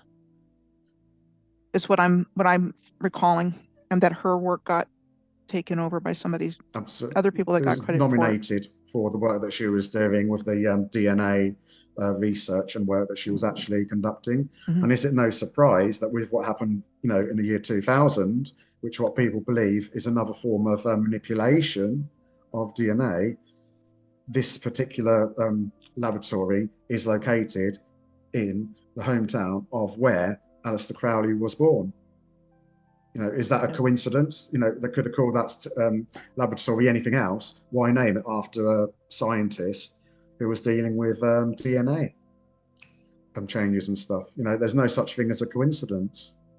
And here we've got the triangular formation of the ley lines connecting the three centres of England, which I mentioned about the square and compass. This is the triangle confirmation of that. And we can see that at the point where the Midland Oak is, the ley lines form a perfect 90-degree triangle, which is also referred to as a 3-4-5 triangle. And one thing to notice as well is the distances between each of these three centres in the UK. So the distance from the Midland Oak Tree to Rugby, for example, when I've checked the distance, all the numbers added up with the distance and the angles that the energy line flows, all have a 3, 6, or a 9. So as you can see here with the distance in miles, adding up all the digits adds up to 9, and the degrees of the angle where the ley line flows adds up to 3, 6, or 9. And that happens for each of these centres that have been identified from here. So again, is that a coincidence? Because the math never lies. 1 + 1 will always be 2. Why do they name these centres of England at different times as being a different central point. There was a reason for it, because you could only have one true centre point of England. Why have three different ones? And it looks like there must have been some kind of purpose behind it. And if we were to extend the ley line running from Midland Oak going in the south westerly direction, a short distance, just over 2 miles, it runs through a neighbouring town of Warwick. And this again has a connection with Aleister Crowley, because it was proven that Warwick is the home of Warwick Castle, which is one of the historical medieval castles. And it was proven that in the late 1880s, Aleister Crowley held some of his occult magic and seances at this particular castle, because there is a vortex at this castle and an array of various ley lines running at this point. So that's the kind of places he did his occult magic, because of the energy of the overall place. And it was proven, as you can see on here, in sealed letters that were discovered about him actually doing that work. So it's proven evidence. And linking the other things onto this as well, this site is located approximately 3.4 kilometres, which is just over 2 miles from his house. And the numbers 3 and 4 kept on coming up quite a lot, as we've mentioned in the video I did with Chad regarding Oxford and the significance of it.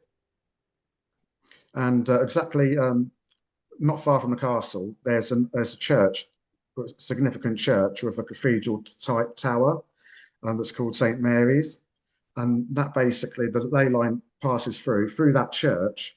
And if you go to the top of the tower, it is said that you can view the Malvern Beacon, the reflection of the sun over the Malvern Beacon on Montauk, from a distance of 34 miles. The exact distance is 34 miles. And from that church tower, you can actually see the reflection of the sun at certain times as a light on the horizon, reflecting that light of the beacon. And again, that was where Aleister Crowley went to college. So, is that not perfectly aligned energetically for a reason, and why he went to college on there, for example, as well? And one other final point on this as well, in 2007, Warwick Castle, as long as the other main theme parks such as Alton Towers, Fort Park, Madame Tussauds, the Waxworks, was bought by a company called Blackstone for just under £6 million or $7.5 million US. And is it no coincidence that Michelle mentioned later on regarding the black stone in Mecca? Is that no coincidence? And by buying this castle and all the other famous tourist attractions, the theme parks that Chad has mentioned before, owning all that land where they're located for a reason by an organisation that's called Blackstone, which is in effect the same company as the Black Rock, which owns all the media and numerous other corporations in the world, which are one of the controllers of who control the society. So it just goes to show how we can find all these things, and it links absolutely everything together. And tell them what it's called, Dad. Tell them what the pass is called that you can get from them.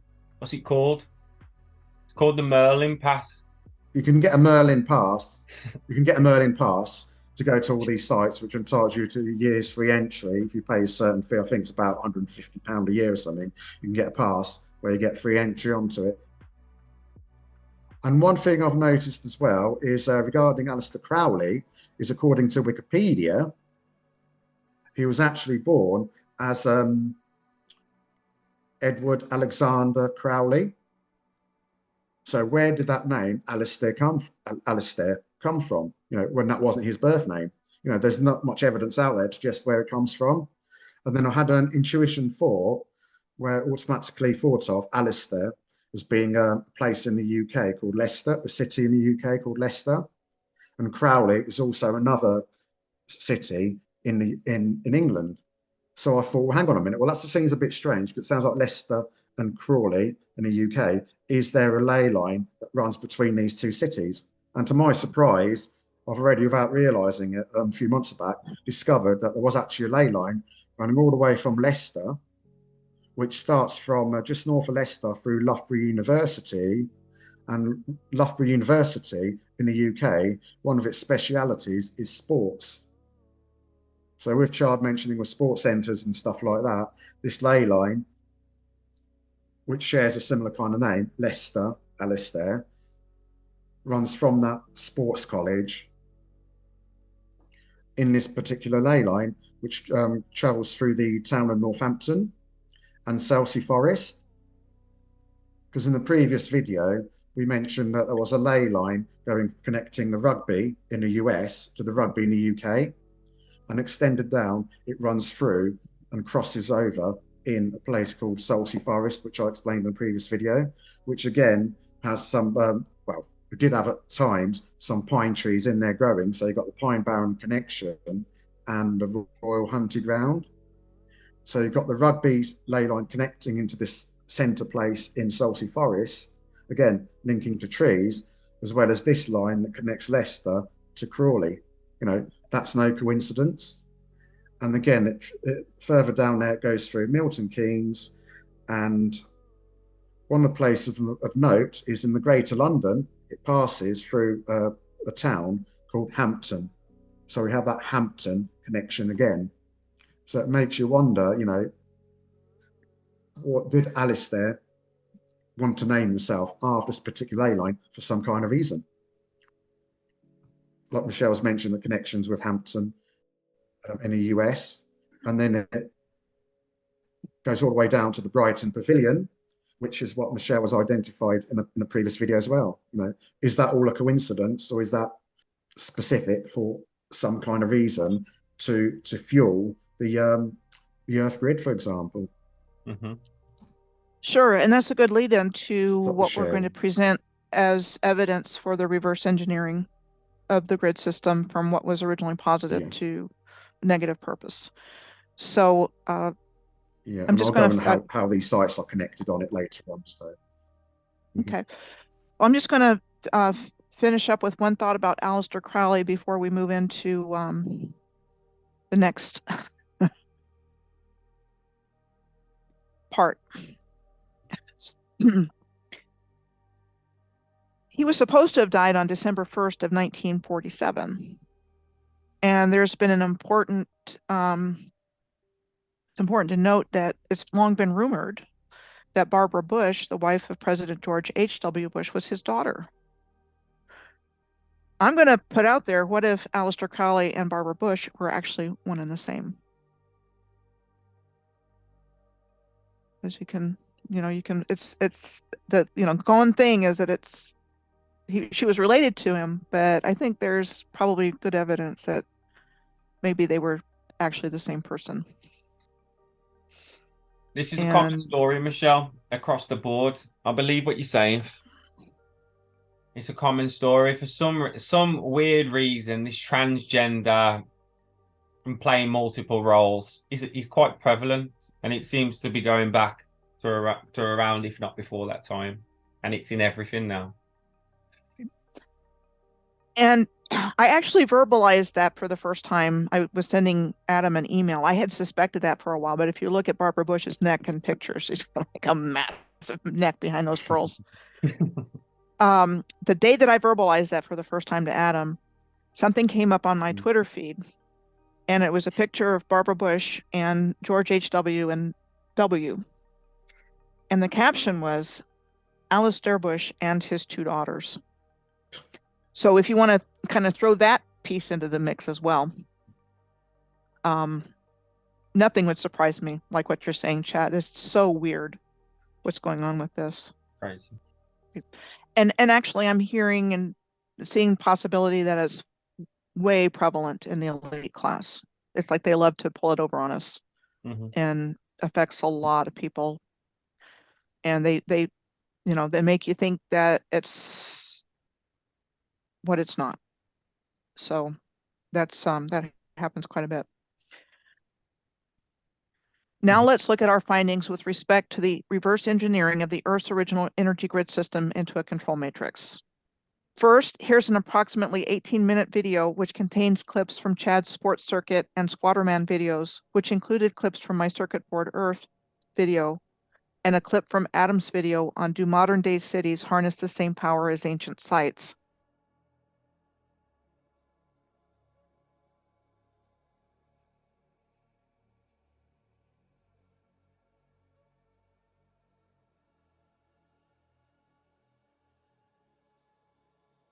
Recently I've been looking into ley lines and the Earth's grid, and I came across some fantastic patterns inside of stadiums and fields, which I believe answer the questions to how they are harnessing the energy from stadiums.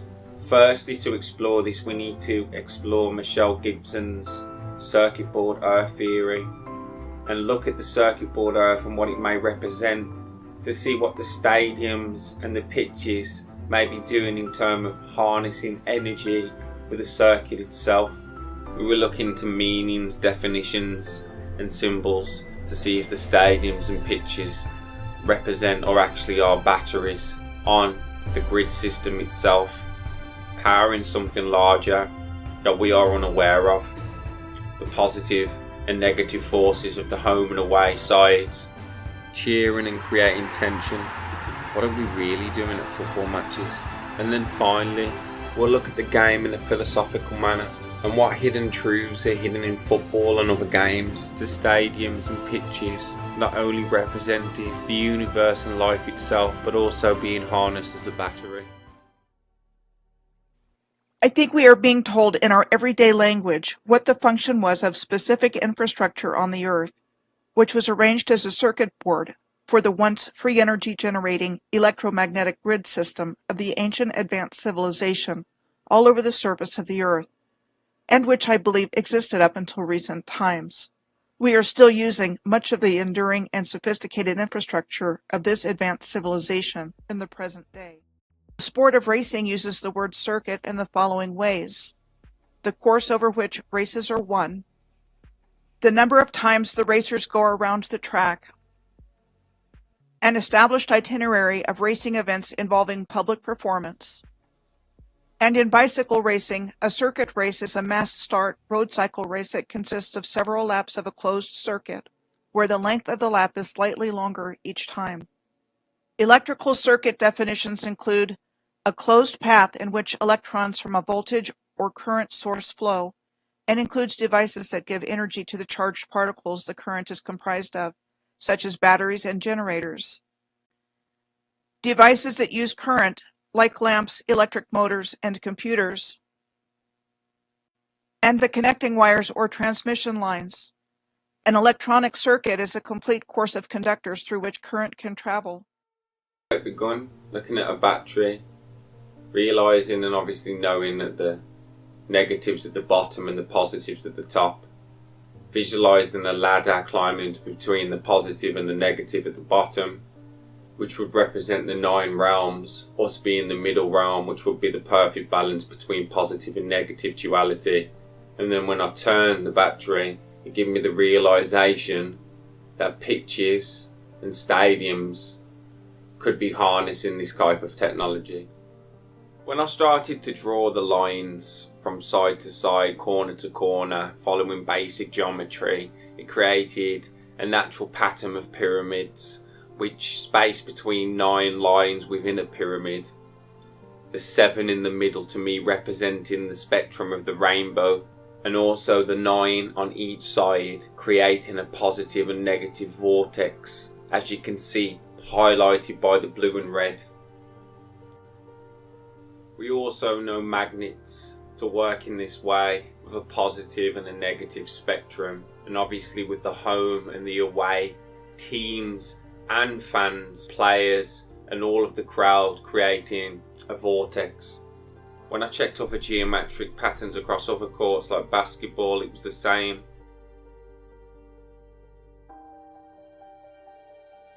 It was the same for cricket.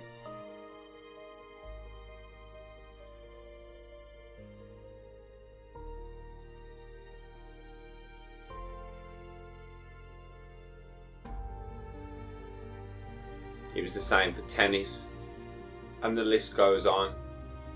One of the funny finds was when I was looking at the pattern, I watch a lot of films and I could see the motion Picture Association of America symbol fitting perfectly inside the grid.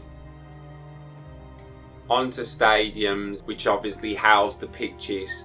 I was trying to think of ways which the energy from the grid on the pitch could be harnessed through the stadium, and then looking at the stadium layout I could see obvious spots where VIPs sat, so I formatted a design which the energy potentially could come from the pitch through the stadium harnessed into a particular area. Obviously I'm not sure if it's this design at all. The batteries have outlets, and if the stadium wasn't powering itself or people within it to harness them, it would be powering something on the outside. But a theory I have come across is that the energy which is created within the stadium through the matches is then amplified to the surrounding areas of potentially up to hundreds of miles, whether that being positive or negative energy. I'm suggesting to you that stadiums and pitches are being harnessed as some type of battery. Wouldn't it stand to reason that those behind the reset when setting up the new world would take advantage of the super science of the different types of circuits in the Earth's grid system in order to harness their inherent power to enhance performance at sporting events, and in the process making lots of money at highly charged, prestigious gaming and betting venues? In regards to similar configurations found in different cities, in Cincinnati, Ohio, the city's professional sports stadiums are downtown next to the Ohio River. And interestingly, they are situated on the river exactly like they are in Pittsburgh, Pennsylvania. Same seemed to be true in London and surrounding areas. Then looking into Olympic stadiums, the same pattern seemed to be formed. The 4 triangles, as you can see, the 7 or 9 rays forming through the middle, and then the positive and negative, each represented by 9 lines running around the pattern, equaling 18 in total. Looking at the words and definitions, all sports take place on a playing field or a sports field. The word field reminds me of energy field or electromagnetic field. Looking at a football field, basketball court or any other sports field, we can see how it creates positive and negative energy, and itself could become a field. So what is the objective or sport or of the game? Sport generally pertains to any form of competitive physical activity or game, but in particular, because I'm obviously English, I'm going to be looking at the sport football and what the aims of that game may be. Obviously in football consists of 11 players on each team within a certain dimensions within a pitch, and the aim of the game within 90 minutes is to score as many goals as you can, more than the other team, to beat them, in a nutshell.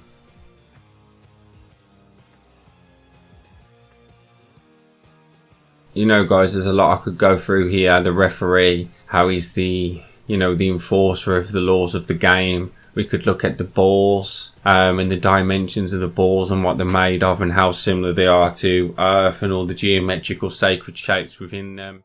Bear in mind, the definition and the objective of the game is to score a goal or a hoop. Also, bearing in mind that the definition of a bar was a gate. My thought process started to move on to what type of energy is being used on a pitch, which is kinetic energy. Once I started to search the term kinetic energy related to football, startling developments occurred.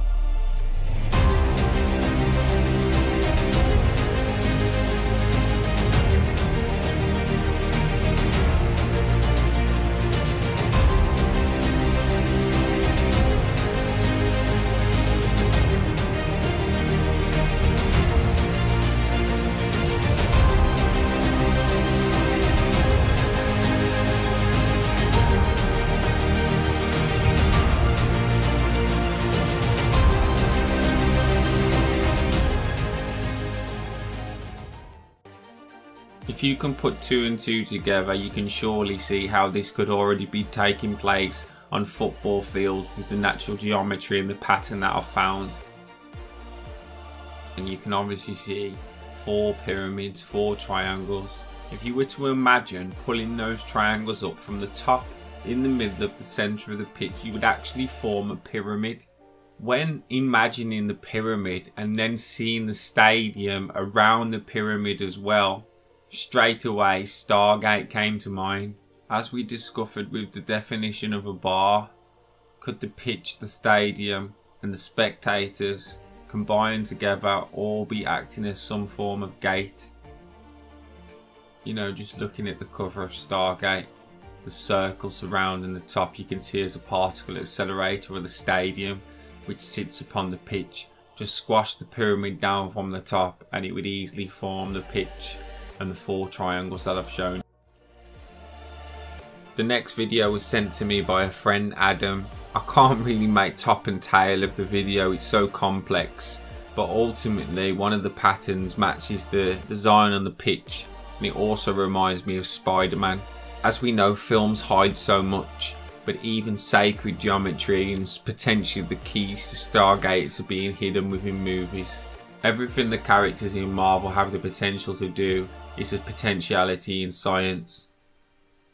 One of the other things that stuck out to me on the diagram was the 3, 6, 9. Obviously if you add 3, 6 and 9 together it would sum to 18. And if you were to divide 18 by 2 it would bring down to 9. And Tesla said the keys to the universe were 3, 6, 9. Within a football match you've got the 18-yard box, the 9-yard box. The pattern that I found of 18 lines, 9 on each side. For Shakespeare, the world was a stage. To natural philosophers of Newton's era, it was a mechanical clock. Physicists of the 19th century viewed reality more like a steam engine. Today, scientists regard nature as a computer. Through the works of people such as Marcel Gibson, we start to look at the world as a circuit board. It's undeniable in terms of the imagery how much the world looks like a circuit board, how it operates and its systems. We are mainly looking at the power generating facilities within the circuit board, and through the last video you could see the pattern and the grid that was found within stadiums, pitches, which is being used as an energy harvesting facility, which, just like in the films Monsters Inc., where when the children are scared and scream, their screams are harnessed and turned into energy, it's the exact same principle for the opposing teams cheering, roaring, screaming. That energy is captured through sound vibration and transferred into harnessed energy.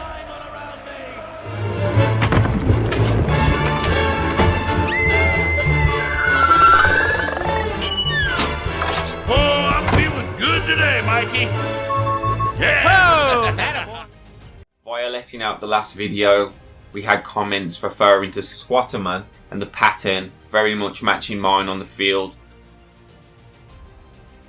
and a whole range of other symbolic representations such as the Holy Grail, the Scarab Beetle, the Spider, the Last Supper, just to name a few. Also, theatres and churches seem to play a role in either power generating or influencing people through song, chants, plays, etc. In this image we can see the amphitheatre, which is in Campbell Park. This amphitheatre is used for numerous various types of public events. If you look at the Google Earth image on the left, it seems to be quite strategically positioned next to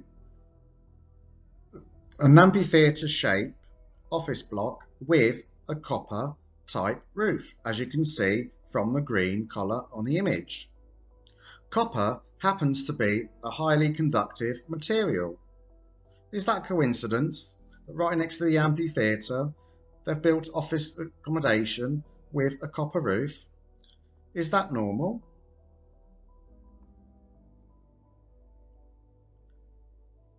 The second and the largest amphitheatre in Milton Keynes is the National Bowl. This is located a short distance to the south of the city centre. It is an open-air grass amphitheatre with a capacity of over 100,000 people and has seen world-class performances from Queen, David Bowie, Robbie Williams, Bruce Springsteen, Take That, and the Prodigy. The National Bowl was formerly called the Milton Keynes Bowl between the years 1979 and 1992, when it became known as the National Bowl. The bowl site was formerly a clay pit or quarry. In 1971, the first steps were made to develop the bowl, with approval granted for tipping the surplus soil at the bowl site from the road building work in the development of the new city of Milton Keynes. In 1973 saw the creation of a huge horse-shaped mound surrounding an area which could be utilised as an arena to host major public attended events. This is based on the idea of the Hollywood Bowl, again connection to the US. In 1977, earthworks completed and open-air concerts were discussed.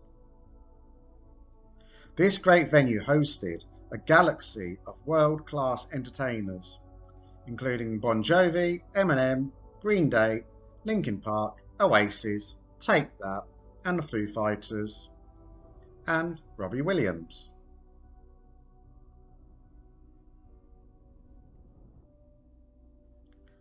The first advertised concert to be held at the Milton Keynes Bowl was on the 8th of September 1979.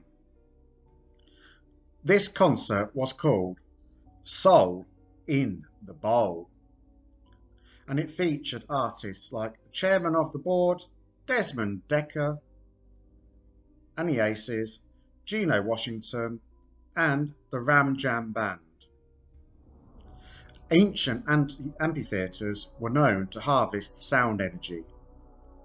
Could the headline in a previous news article in the previous slide, Scream for Me Milton Keynes, and the first ever concert being called Soul in a Bowl, be a play with words or an indication of something a bit more sinister? Right. So anyway, I just wanted to put that in for context about what we're talking about with the energy harvesting and what we put together so far. In the energy harvesting occurring in places like sports stadiums and places like amphitheaters and concert venues. Two things before I answer the question: where is our energy? Where is our energy going, and to whom? That I asked at the end of the video. One thing is sharing this information from Adam. Sorry, Chad. One thing is sharing this information from Adam and the numerology of the numbers 369, like he was talking about.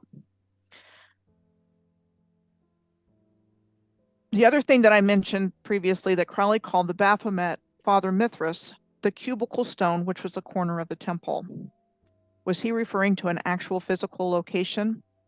I think he was. And this location relates directly to the subject of this section on the reverse engineering of the grid system into a control matrix.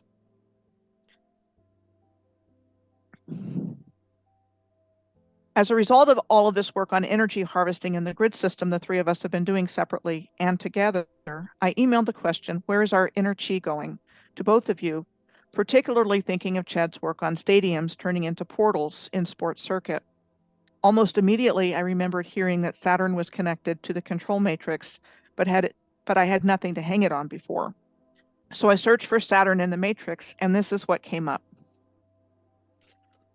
So the idea that there's a connection to Saturn and that it's not a good one for us.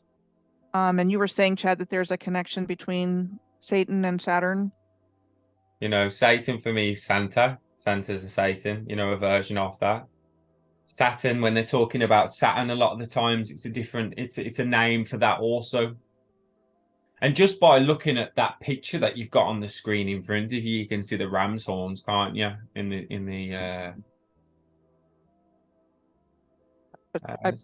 That's what I thought when I first saw it.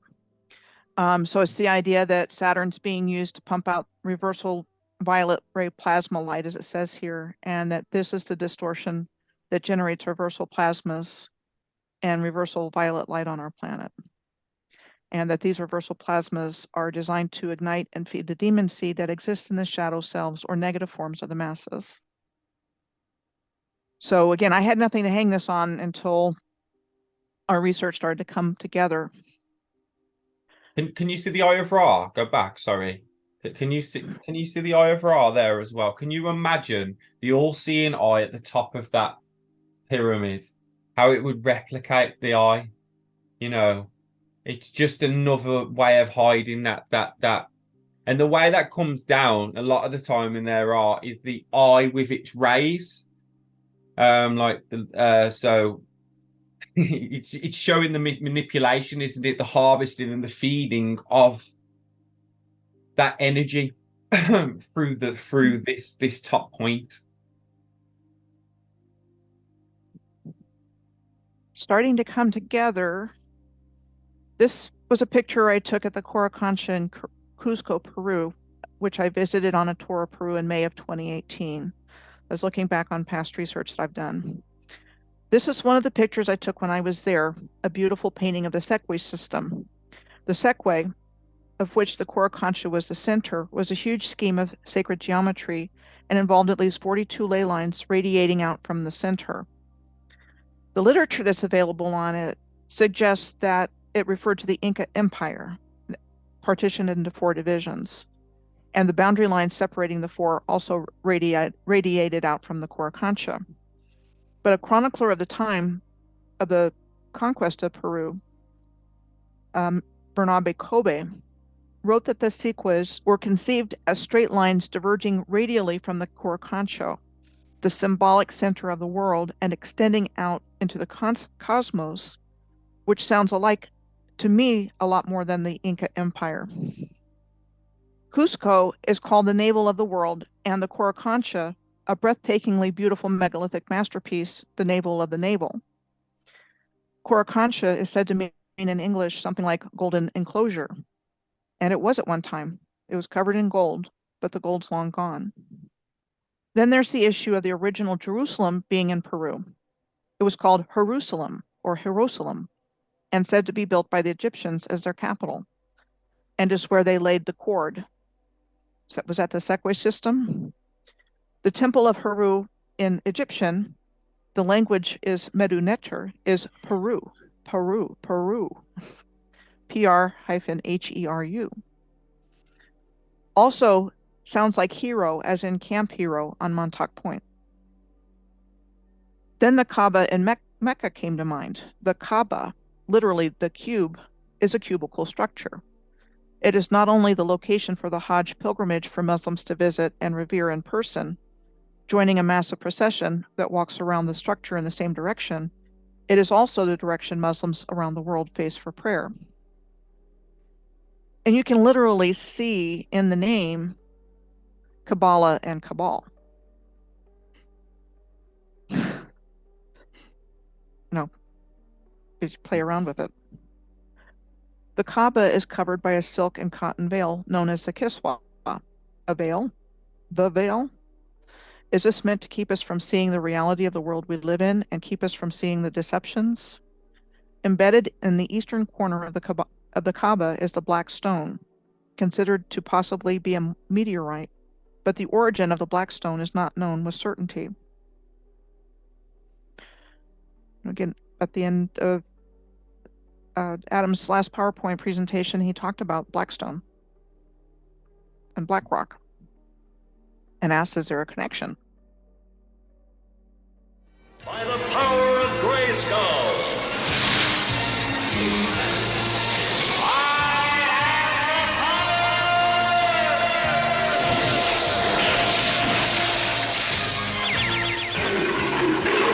And on that note, I'm going to stop sharing. So Adam can talk about his findings. Is it possible that the positive Coricancha was the anchor for the original Earth grid system, and that it was reverse engineered so that the Kaaba and Mecca became the anchor of the negative matrix?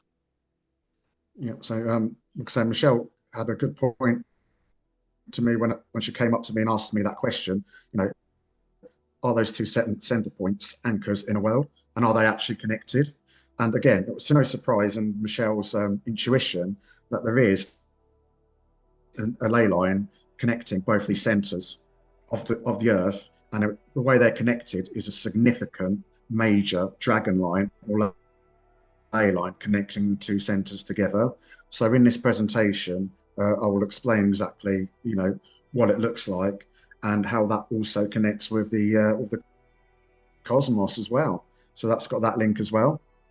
But with the connection to the some other centers, once I've done the Milton Keynes video, Michelle actually did come back to me with the connecting both the Karnak in Egypt, to the Karnak in Brittany, to Milton Keynes, forming a triangular ley line connection. And then just the other day, she mentioned to me that the ley line connecting the Karnak, where the Karnak temple is, to Milton Keynes, extended out, actually passes through the town of Leamington Spa, which is the birthplace of Aleister Crowley. And as we can see on here, we've extended the ley line from connecting the Karnak in Egypt, Milton Keynes, to the three center points of the UK that are classified as center points of the UK. And Michelle was completely right. The energy line actually travels just to the north of Royal Leamington Spa. And as we connect the two centers, this ley line actually goes through the center of the triangular formation of the ley lines through to the center point at the top, which is Meriden, which was classified as another center of England.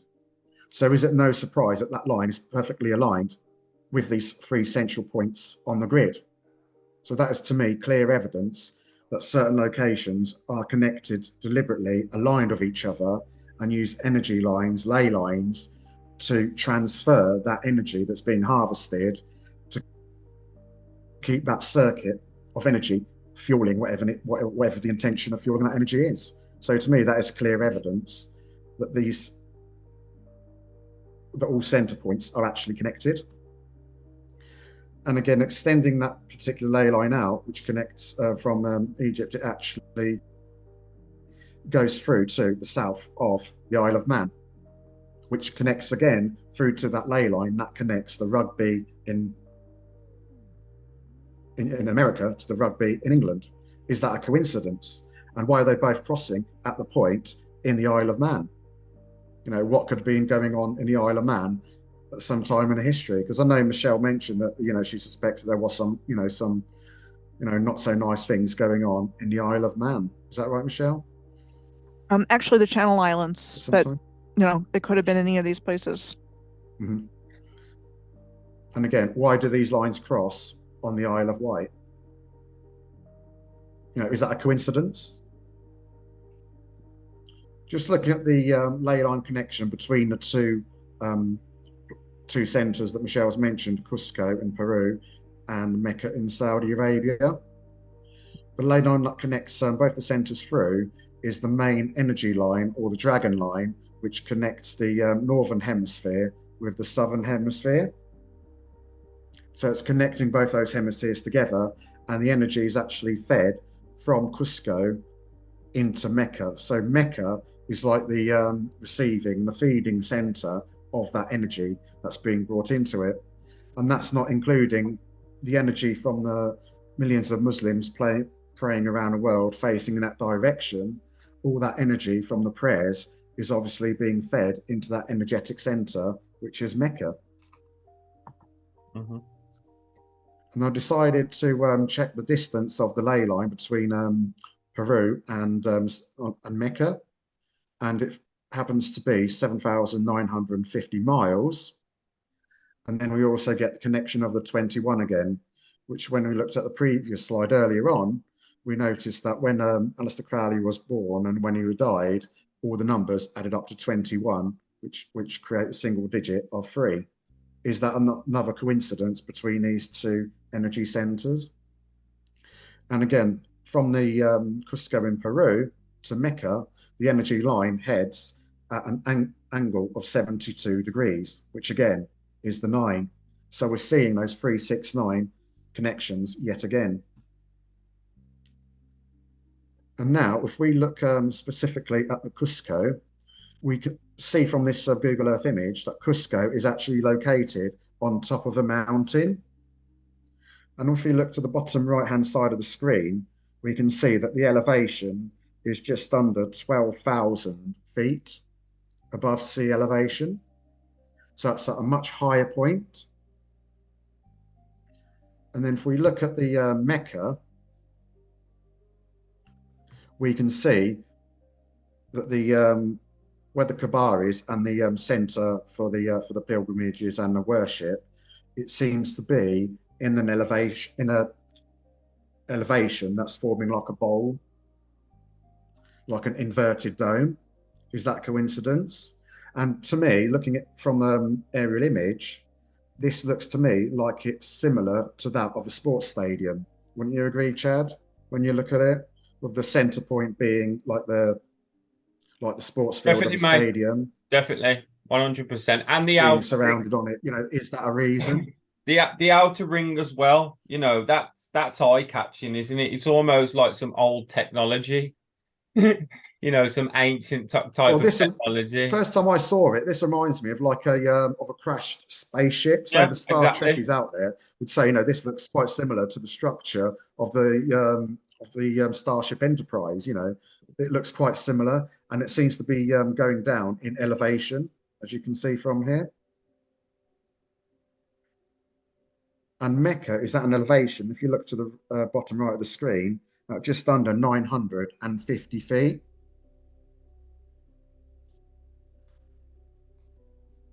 So then I was quite thinking, hang on a minute, this connects with domes and the basins. So I came across this image from Keele University. And if we look at here, because we mentioned about Derbyshire, the work Michelle was doing, and how she was connected to that place in order to do the research. And from this image here, we can see that the geological features of Derbyshire, they refer it to as being a dome. And then just to the south, where we've got most of the Midlands, it seems to be referring to a basin. And I thought, oh, hang on a minute, there must be something more to it than this. So I looked at the keys to to this particular map and noticed the anticlines. So if we look at Derbyshire where the dome is, it seems to indicate anticlines. So I thought, oh, it's a term I've not come across. So let's have a look at the definition of anticlines. And as you can see, it's a geological structure similar to that of an arch shape, geological feature under the ground. So is that why they're referring it to as a dome? Because if you've got an arch-shaped geological feature on the ground, does it not create the shape of a dome? And then I thought, oh, hang on a minute, that's an anticline, but what is a syncline, which is where you can see the keys on the basins, and that's basically an inversion of the dome. So that's the equivalent of the bowl. So then that made me think, well, hang on a minute, you've got Cusco in Peru, which is at a higher elevation point. So that could represent the dome, and the Mecca as the basin, because it's a much lower elevation, and it seems to be inverted in the center where the place of, where they use as the place of worship, for example. So is that not another connection? And then I decided to have a bit of a closer look with the ley line connecting the two centers, and noticed on the African continent, as well as the Saudi Arabia, is there seems to be 6 soccer stadiums, English football stadiums, are located along this alignment. So is that a coincidence that they've put soccer stadiums along this particular alignment? Again, harvesting energy. So I thought, is that the same on the other continent in South America? And again, I've identified some soccer stadiums which are aligned along this specific ley line. And you think, well, there's only just a few random scattered about. But if you look at the population of these areas, especially like in the Amazon, a lot of these areas are uninhabited. So you wouldn't find football stadiums in a lot of these places. But the areas, cities which are inhabited would possibly have those. So why are all the stadiums associated along this ley line? And like Chad was saying, seeing them as a way of harvesting the energy. So again, feeding the energy from Cusco, which would be seen as the positive energy. When I say positive, I mean in the sense of like electrical circuit, you've got positive connection, like a battery, and then the negative, not in necessarily good or evil, but that's seen as being the input energy, the positive energy linked to the higher consciousness, the higher dimensions. And then you've got the Cusco, which potentially is seen as the negative connection on the energetic side, on the electrical circuit side. So that's the conclusion that I've came up with. And then I thought, well, hang on a minute, that ley line I identified looks similar to what's known as the celestial sphere. Yeah. And the celestial sphere is what we can see on here. I know it's got the image of the globe as being globe shaped, but this can be used for the principle as the flat earth, if that's what people believe as well, because we can see that there's the spherical sphere says there's an imaginary sphere around the planet, which they use to measure the location and the positioning of the stars, where the distance isn't important. And you sort of think, hang on a minute, the distance is important. So why are they saying the distance isn't important? Are they lying to us? Because this is seen as the equivalent of the Earth, of the flat Earth. If you've got the shield around the Earth, creating the dome around the flat Earth, this is exactly the same as that. So could they be telling us that the Earth is actually flat? And if we bring the image back of the line, we can see it looks very similar just by repositioning the position of the globe of what we're seeing here. And then it led me to the conclusion regarding the domes is the top half of the sphere. We can see it's got 90 degrees, which is the positive 90 to the high dimensions and the dome. And then we've got the basin, which is the inverted dome towards the bottom. And that only goes up to a degree of 60 degrees, which is a symbol, number 6, for the lower dimensions, for example. And this particular ley line goes through both the northern and the southern hemisphere. But what they appear to have done is reverted that by having the center of Cusco being in the southern hemisphere, and one in Saudi Arabia and Mecca being in the northern hemisphere. So what they've done is inverted that system. And this is scientific proof, because this is a model that they use, like I say, to identify the position of the stars as well. So to me, that represents that it's a connection to the cosmos. And both these sites are specifically aligned with whatever happens to be aligned with the cosmos. So I wouldn't be surprised if one of these centers is aligned with Saturn, like Michelle was going on about the Saturn moon connection. So it'd be quite interesting if anybody's into their astrology, if they can look into this and find out, if these are actually allocated to these certain points, like Saturn, for example, as confirmation.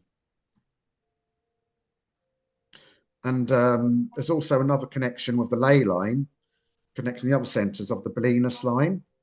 Because I know Michelle has mentioned it in the previous videos about the Barrens line, which is also traveled along the Barrens line, which is the main ley line that goes through the spine of the UK, basically. Because you've got the St. Michael's ley line, which goes from the southwest to the east of the country, And then you've got the famous Thelema line, which goes through the whole spine of the country from the Isle of Wight through to Scotland. And then I came across this connection because not far from Leamington Spa, it travels through Stratford-upon-Avon, which is William Shakespeare's birthplace. And just a short distance, a couple of miles away from Stratford, there is this place called Welcome Hills. And it is said that there is a lost medieval village of the village called Welcome, which is now actually buried under the hotel of Welcome Hills, which is also a golf course. And this ley line connects to the 3 ley lines that connect the 3 centres of the UK. And just next to this location where this hotel is now, there is a memorial of an obelisk on top of a hill, which is dedicated to the work of a politician, and who was also one of the largest landowners of the Welcome Hills in the late 1800s.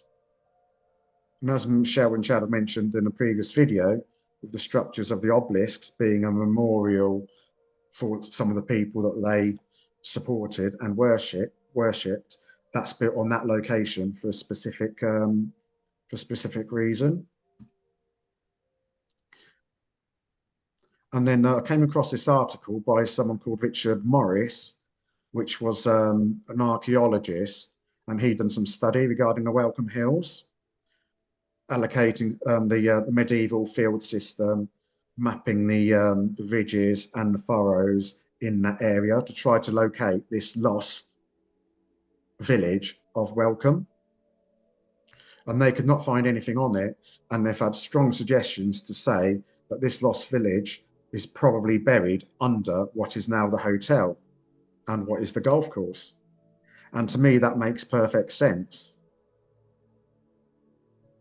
because one of the biggest landowners of the Welcome's Hills was a notorious family called the Coombs family. And it says here that in 1602, William Shakespeare actually purchased 120 acres from a William Coombe, who was a wealthy lawyer and also the mayor of the near town of Warwick. But then leaving it in the family and the family lines, a later relative, another William Coombe, was actually, it says on the thing here, he was basically a member of the Masonic societies, and also, you know, members of the councils as well. And what he wanted to do was he wanted to build an enclosure of the area, which he wasn't allowed to do, and he led to the demise of the village of Welcome. Because as we can see, that he wanted to create that enclosure. So we had the enclosures, as Chad mentioned in the previous video, regarding the enclosures of the deer parks, for example. That's what he wanted to try and create, some kind of enclosure, enclosing that space. But for what reason? And it says here that the tenants that were farming on the land, he actually imprisoned them, impounded all the pigs and sheep and cattle that they had. And it says here that he bought the land and houses. He depopulated the entire village. You know, to me, that sounds like he was some kind of tyrant. And it's certainly, the Coombs were definitely not a family you would like to come connection with, considering what they've done, and that law does not affect them. And the only way they get anything is by tyranny and stealing populations, and then destroying villages and then burying them under the ground. So to me, this is evidence to prove that there are many villages going back historically that have been buried under golf courses, like Chad was saying, in order to suppress how the previous civilizations lived. Because if they had a society living on a free energy, would that be something that the controllers would want to suppress and hide and bury? Because of free energy is something that the Rockefellers, for example, would have been their worst nightmare. So this is something that has been going on for quite a long, not just in the UK, but the US. And if we were to draw a line of a 6-mile radius of Stratford-upon-Avon, there are numerous accounted written evidence of being several medieval villages which have been buried under the ground. And there's signages in certain areas which actually confirm that there was a medieval village on it. This is part of the harvesting, that was going on from the people on it, so that the controllers can take over the land for their own purpose. So do you have any comments, guys? Great work. Right work. And to your last point, Gary Beltcliffe in the Bolinas line talked about that because he and his partner, Carolyn, doused the entire line from the Isle of Wight, the Cossacks of the spine of Albion, Wow. on up to Foraid Head in Scotland where it exits, and found the middle of it is the Cygnus alignment with the Swan constellation, and then there's 2 great dragon lines that cross each other at 33 nodal points on its ways. It's like 33 vertebrae in our spines. And because they experienced this, they saw what was there. So like they would see a structure with a gallows on it, or evidence that there was some kind of ritual. But the point that comes to mind is that the Battle of Culloden took place on one of these energy lines, or on this energy line. And that was where the English defeated the Scottish, very powerful place. There's a lot of interesting things. Andrew Carnegie was born on the line. It goes right through the church that Shakespeare was buried in Stratford. Lots of other interesting bits.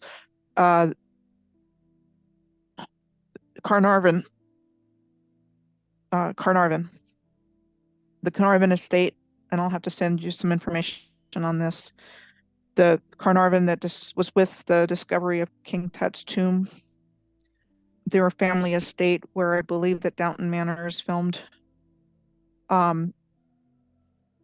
Their burial place is like right on this place. It might have been a nodal point or something, but it's like they wanted that connection for eternity with these powerful grid lines. And so I think the controllers want to control the land and own the land, like I said, depopulating the village of Welcome, for example. They wanted that land for a specific reason. And if it's not for that, as part of that energy grid system, why else would they want the land and depopulate the village by doing, tyranny and, and theft, basically, of the population? They must have had something. They would not do anything if they haven't got an interest. And once you find out the reason, ask the question, what is the interest on it? What interest have they got? That's where you get led down a path of exactly how corrupt and how evil these controllers actually are. Absolutely. And so they removed the grid from our collective awareness. They took it off maps. They left us longitude and latitude, but they took off the ley lines. And, it's the grids are real. I mean, this is real information, and it's very powerful. Just synchronicities and odd things happening. I mean, I did travel the Bolinas line years before I knew about it. I saw a picture in the Bolinas line book. It's like, I have to get that book called The Spine of Albion. And when I saw that picture, it's like, it was there. No knowledge that I was doing that. So there's a communication there when you tap into this grid that you get information in return. And I think there's a whole bunch of people that are just connected somehow. And we're all connected in different ways, but we definitely are. So there's information there to be gained when you tap into it. That's what we've been finding. So I've shared my presentation. So, that's our challenge and our direction. We move into love. Definitely. Knowing what we know. Thanks for your time, guys. Yeah. Thank you. I've really enjoyed this.